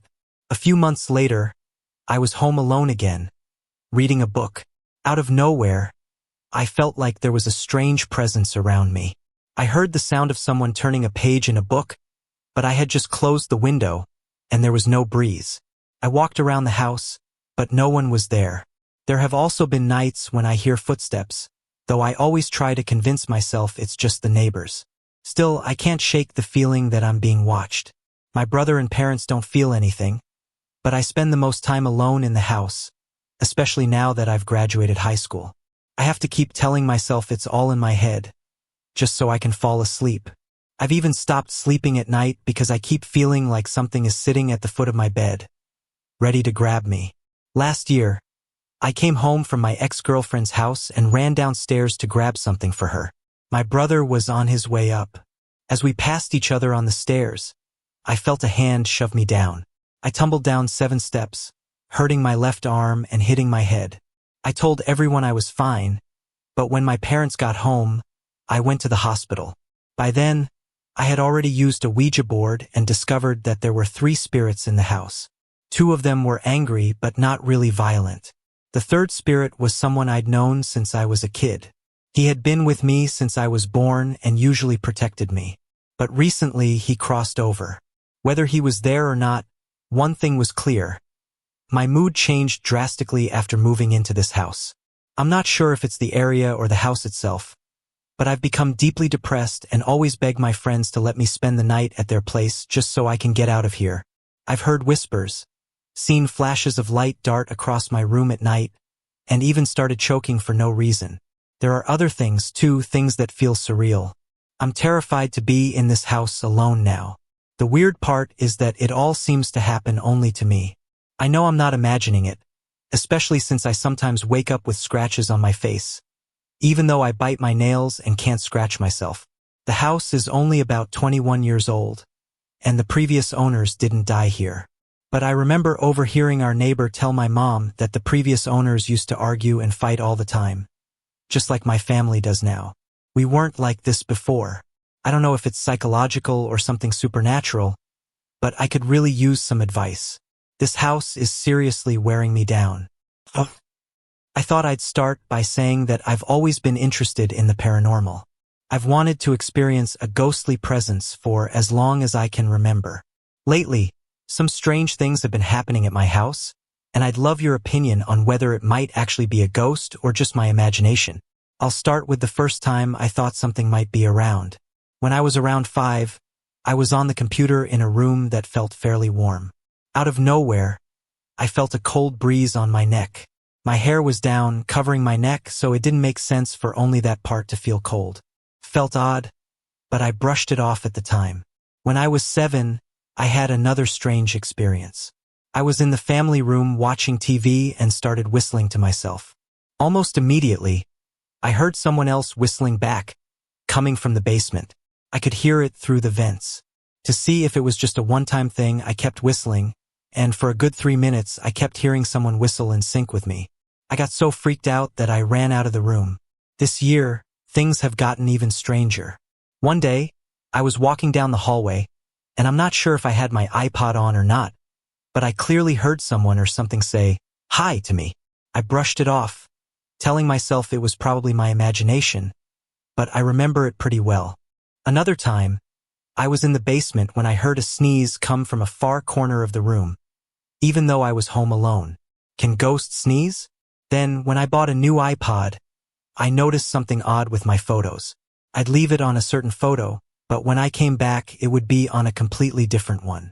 This happened several times. Finally, I put up a sticky note on it saying, "Please don't touch iPod." And since then, nothing strange has happened with it. Another incident happened when I was drawing in my room. I only caught it out of the corner of my eye, but something seemed to fly at my head and then land with a loud thud on the floor. It freaked me out so much that I left the room and didn't go back in for 20 minutes. One of the strangest things happened at night while I was trying to fall asleep. I had my eyes open because I couldn't sleep, and I noticed a white shadow sweep across my room before disappearing. I thought it might be the glare from a car outside, but when I checked, there was no car and no noise. It could have been the moonlight hitting a tree branch at a strange angle, but I had my curtains closed, so that explanation seemed unlikely. I'm not sure if any of these are signs of a ghost, but each event happened just as I described. I'd love to hear what you think, whether it could really be a ghost or just my imagination. And if it is a ghost, I'd love some advice on how to contact it better. I'm hoping it's real, but I haven't felt any strong cold presence. And I wouldn't say I have any psychic abilities either. 3 years ago, some friends and I went to a concert at what is now my college. We were excited on the way there, but realized that none of us had brought a camera. So, We stopped at a gas station to grab a couple of disposable ones. When we arrived, we started taking photos. Just silly shots of us waiting in line to get in. It was September, so even at night, the weather was still warm, around 50 degrees Fahrenheit. After the concert, the girls posed in the back of a friend's truck while the guys took pictures. We only snapped a few shots and then decided to head home. About 2 weeks later, I went with my friend Colleen to pick up the developed photos. While she drove, I flipped through them. When I reached the ones from after the concert, I noticed something strange in the third picture. In this photo, there was a faint orb floating on the left side of the frame. There weren't any lampposts nearby. The only lights were a few rows back, near some woods. It seemed odd, but I didn't think too much of it until I saw the next picture. In the same spot where the orb was before, there was now what looked like a cloud or fog. This second photo was taken only about 10 seconds after the orb one. Interestingly, the picture taken about 10 seconds before the orb one looked completely normal. When I stared at this cloudy image, I noticed what appeared to be a face in it. I won't say where, in case you want to see if you spot it on your own. Seeing the face gave me chills, and I instantly knew something was off. To me, the face didn't look friendly, and I'm relieved we didn't see it in person.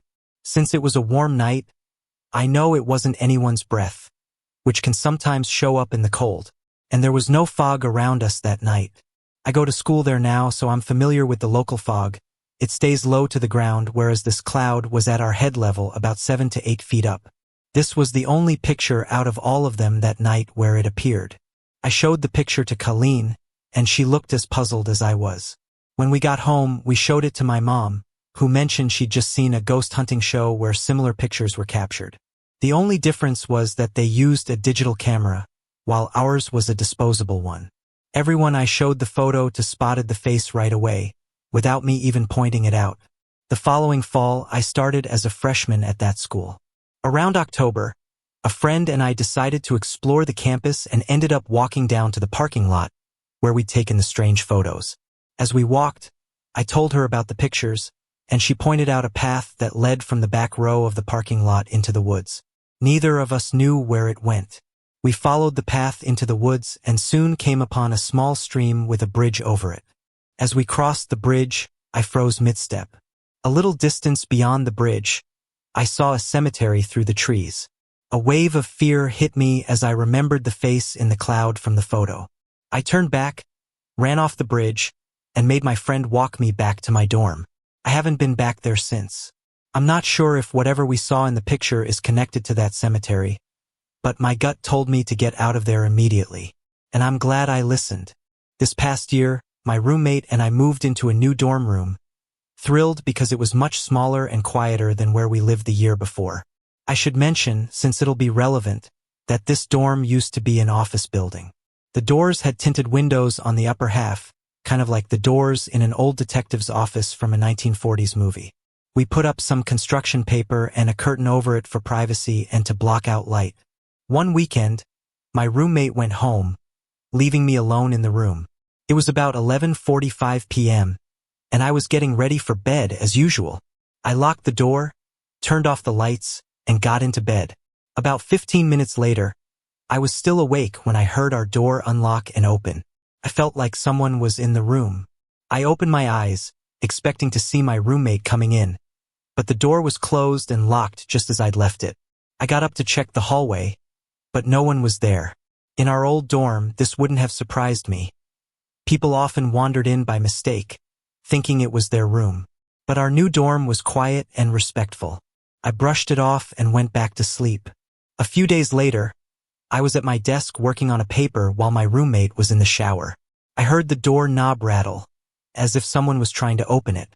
Again, I got that feeling like someone was in the doorway. I turned around to say something to my roommate, but the door was closed. I thought it was strange that this had happened twice, but I didn't mention it to my roommate because I figured she'd think I was imagining things. On Mondays and Wednesdays, I had an early class at 8 a.m. My roommate's first class wasn't until 11 o'clock, so she was always asleep when I left and when I got back, usually around 9:30. About a week after the second door incident, I went to my early class and then had a meeting with my professor, so I didn't return to the room until 10:30. By then, My roommate was just waking up. She asked how my meeting went, and I told her it was fine. Then, she asked me why I'd come back to the room at 9 o'clock. I was confused and told her I hadn't been back since I left for class. She looked surprised and said, "Are you sure? I heard you unlock the door, come in, and get into bed. It woke me up and I even asked why you were back so early, but you didn't answer. I figured you were just in a bad mood or something." My roommate wears one of those sleep masks, so when she'd asked me that question, she hadn't actually seen who was in the room. I reassured her that I was definitely not there at 9 a.m. I finally told her about the sounds I'd heard before, and we both felt a bit freaked out. Over the next few months, we kept hearing the door handle rattle from time to time. Then, one night as we were both lying in bed, I heard it again. I looked over and saw that the curtain on the door was moving. Not the whole curtain, just a small section about halfway up on the right side was pushing inward like someone was pressing on it. The rest of the curtain was perfectly still.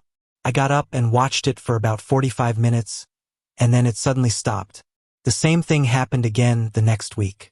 I decided to examine the curtain and the area around it to see if anything could have caused the movement. On the left side of the door was the closet wall, and on the right was just a bookcase, no heaters, air conditioners, or windows that could have created a breeze. I even blew on the curtain and waved my hand around to try to recreate the movement, but I could only get the whole curtain to move, not just one part. A month later, during finals week, I was lying in bed reading. I was on my side, facing the wall, and my roommate was at the library. I was totally absorbed in my book when I suddenly felt a hand grab my shoulder. A chill ran down my arm and neck. Figuring my roommate had come back quietly, I turned my head, but no one was there. I could still feel a tingling on my shoulder where something had touched me. Feeling completely unsettled, I ran to my RA's room next door. At the end of the week, we both moved out. We still don't have an explanation for what happened in that room. If something or someone was trying to get our attention, it definitely succeeded. The exact date of this story is July 7th, 2004. I was at my mother's house in Aberdeen, Maryland. It was summer, and I was back home after my freshman year at college in New Orleans. I considered staying in New Orleans and living in my new apartment, but decided that coming home to work for my dad would be better. Bad decision in hindsight. That morning, I'd had a bit of an argument with a girl I was interested in, so I was already feeling low and angry. To top it off, I drove down to Baltimore City to attend the viewing of a friend's father's funeral. I'd been to several funerals before, so I thought it'd be no big deal. Afterward, I hung out with some friends at a house in Ellicott City, then eventually drove back up to Aberdeen around midnight. I'd been living at my mom's house since 2002, after my parents separated. Nothing strange had ever happened there, and although I'd heard that the previous owners were elderly people who'd passed away, it had never really bothered me. I'd seen ghosts before and didn't like them, but I'd never felt like my mom's house had any supernatural activity, especially not in my own bedroom. I got home that night and went to bed around 1 a.m. It had been a rough day, sure, but nothing I hadn't been through before. As I lay there trying to fall asleep, I heard my bedroom door start to creak open. This had happened before, so I ignored it, but the creaking just kept going, and going, and going. Lying on top of my blankets, I could feel the ceiling fan blowing on my legs, and it suddenly hit me that, man, that creaking isn't stopping. Then I noticed that I couldn't feel the breeze from the fan on my leg anymore, which felt strange. Just then, a jolt of terrible, terrible dread shot up my back. I pulled my blanket over my head instinctively, and for a moment, I understood what spine-tingling really meant. It was like a wave of shock, fear, and panic all at once, spreading from my spine to my stomach. While hiding under the covers, I thought, if I take these covers off, I'm going to see something. But at the same time, all I wanted was to get out of my room. So, I threw off the blanket, and there it was. My bedroom door was halfway open, and a shadowy figure with a head and shoulders was gliding across my room. The room was small, so the figure was only about 3 to 4 feet away from me, between my bed and my desk. It wasn't clear if it was male or female. It was just a grayish-purple misty outline of a head and shoulders moving across the room. I screamed at the top of my lungs and bolted, running down the stairs to the den, where my brother was still awake on the phone. I saw it. I saw it. I saw it. I kept yelling, but he brushed it off, thinking I was just freaking out over nothing. It ruined my night. I couldn't fall asleep and ended up going to work the next day with zero rest. Ever since then, I've slept on the couch in the den, and I rarely ever go upstairs. I still have a whole bedroom up there, but I haven't slept in it for over 4 years. To make it worse, something happened on Christmas Eve that year. I was home alone while everyone else went to midnight mass. I was upstairs brushing my teeth, feeling uneasy, so I planned to get downstairs as quickly as possible. But as soon as I was heading toward the stairwell, all the hallway lights suddenly flicked on by themselves. I spent the rest of that night sitting in the car, refusing to go back inside until someone else came home. I'll tell you, that figure coming into my room was hands down the most frightening experience of my life. Words can't describe it. It wasn't some spiritual encounter or anything like that. I don't care about who or what might be in my mom's house or why. All I know is whenever I visit, I sleep on the couch. My first memorable encounter with a ghost happened when I was about 9 or 10 years old. It was around 10 p.m., and I was leaving my bedroom to go to my mom's room, which was only about 4 feet away. As I stepped out, I glanced down the hall to my left, and there it was, something white just standing there. Quickly turned and ran down the stairs. Terrified, I dashed into my mom's room, completely forgetting that my little cousin was still in my room. He'd seen the ghost too and had run back into my bedroom. The ghost was only visible for a few seconds, but I could tell it was male, maybe a teenager or in his early 20s based on his height. He was wearing a sweater and fairly tight pants. I later asked my parents about him, and they mentioned that the previous owners had a son who was a wannabe thug with a difficult mother. When I asked what the son looked like, they couldn't remember, but ever since that night, I felt a presence in the house. Soon after, my cousin and I began to experience things we'd only seen in movies. One night, while lying in my mom's bed, she was at work. We noticed the chair by her door start to rock back and forth violently. I tried to stay calm to keep my cousin from getting too scared, but he ended up running downstairs. I tried my best to ignore it and stayed in the room. A few minutes later, clothes hanging in my mom's bathroom started to move. At first, I thought it could be the air conditioning since they were hanging near a vent. But then, to make it perfectly clear to me, the clothes lifted into the air. My eyes widened, and before I knew it, I was downstairs, curled up next to my aunt. My cousin was already fast asleep, exhausted from crying. My aunt was on the phone and asked what had scared me, but I didn't tell her. She assumed it was just a scary TV show that had spooked us. She held on to that theory until one night while house-sitting for my mom, she had her own experience. She was in the basement on the phone and kept hearing sounds as if someone was walking around and closing doors upstairs. She called out, wondering if it was my mom, but the noises stopped and no one answered. She went back to her call, but soon the footsteps started again. She went upstairs to check, but saw no one, so she headed back down. Then the creaking got louder, scaring her so badly that my mom found her sitting in the car with the lights on when she got home. My dad also had a strange experience. He was waxing his car one day and noticed a blue orb reflecting in the car's surface, hovering behind him. He felt paralyzed, unable to move or speak, until the orb floated away and he regained control. My brother has had similar encounters. While sitting in his car in the front yard, where my dad saw the orb, he felt something breathing down his neck and even heard it. Most of the activity seems to be in the basement, which has always had an unsettling vibe. Even first-time visitors who know nothing about our experiences have commented on the mood shift down there. Once, while my cousin and I were playing Nintendo 64, a plate sitting in the middle of a table randomly fell and shattered. My brother rushed downstairs and scolded us, assuming we'd been careless, but we were glued to the game the entire time. I remember once leaving the basement when I heard a voice call out, "Hey, Kate," just like my brother would. I stopped, then realized that my brother had moved out years ago. He used to live in the basement. I ran upstairs and told my mom, who said she'd also heard his voice call her one day while she was in her bathroom. My brother hadn't lived with us for years. Another strange incident happened after my cousin and I had sensed a presence in the basement.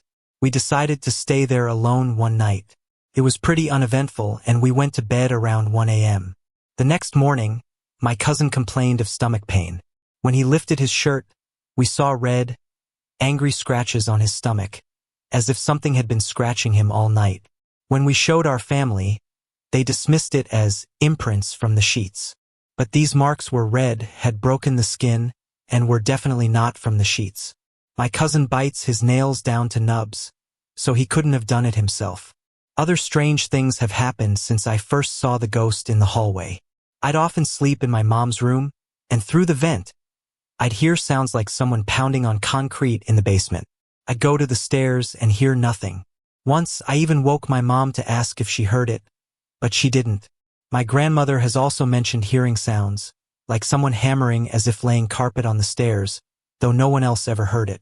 She's also said that sometimes, while walking down the hall, it feels like someone rudely pushes past her, pinning her against the wall. My parents told me that, as a child, I would often play and talk with an invisible person. But one day, I suddenly yelled, "Leave me alone." And after that, I never spoke to this person again.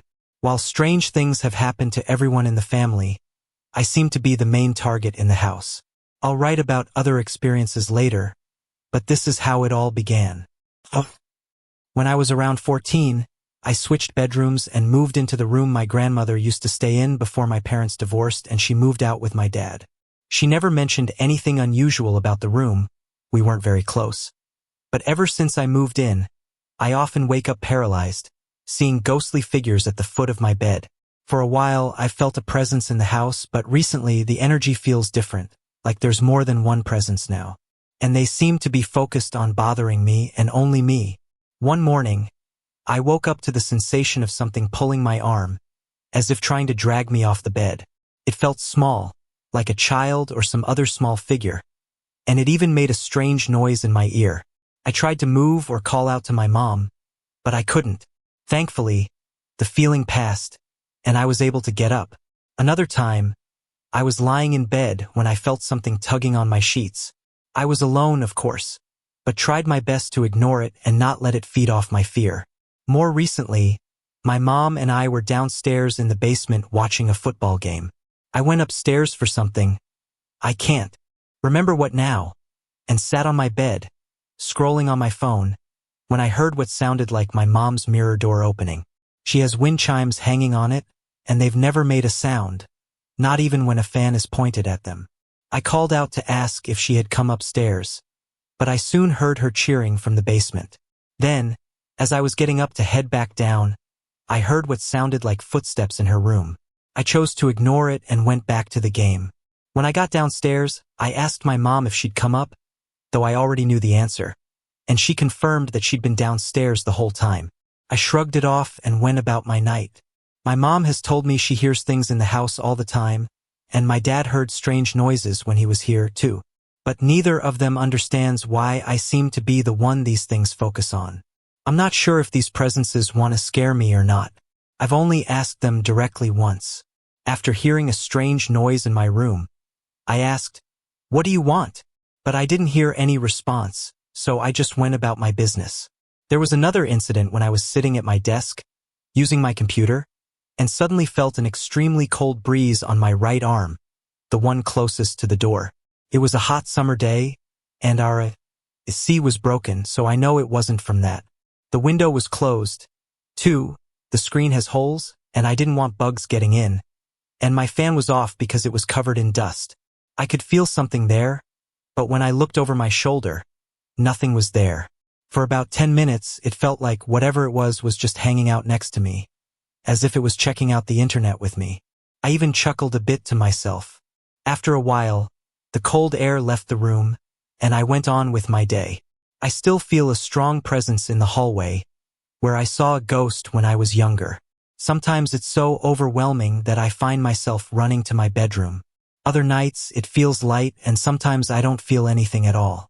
There was even a 3-month stretch where I didn't feel it at all. But what's strange is that when I went off to college, I started to feel a presence again. This time, things happened in my best friend's apartment where I spent a lot of time. The radio would turn on at random times, playing music. A roommate's poster would occasionally fall, and sometimes the TV volume would change on its own. We even heard voices, low, quiet ones that weren't part of the show, talking over the TV audio. Whenever I went home on breaks, I wouldn't feel anything unusual. But after I came home for an unexpected, longer stay, I felt that presence again. I still don't know what they want, but I've thought about bringing a voice recorder next time just to see if I pick up anything. Part of me wants answers, but part of me is afraid to hear something that could freak me out, especially since I have to live there. Why do they bother me so much?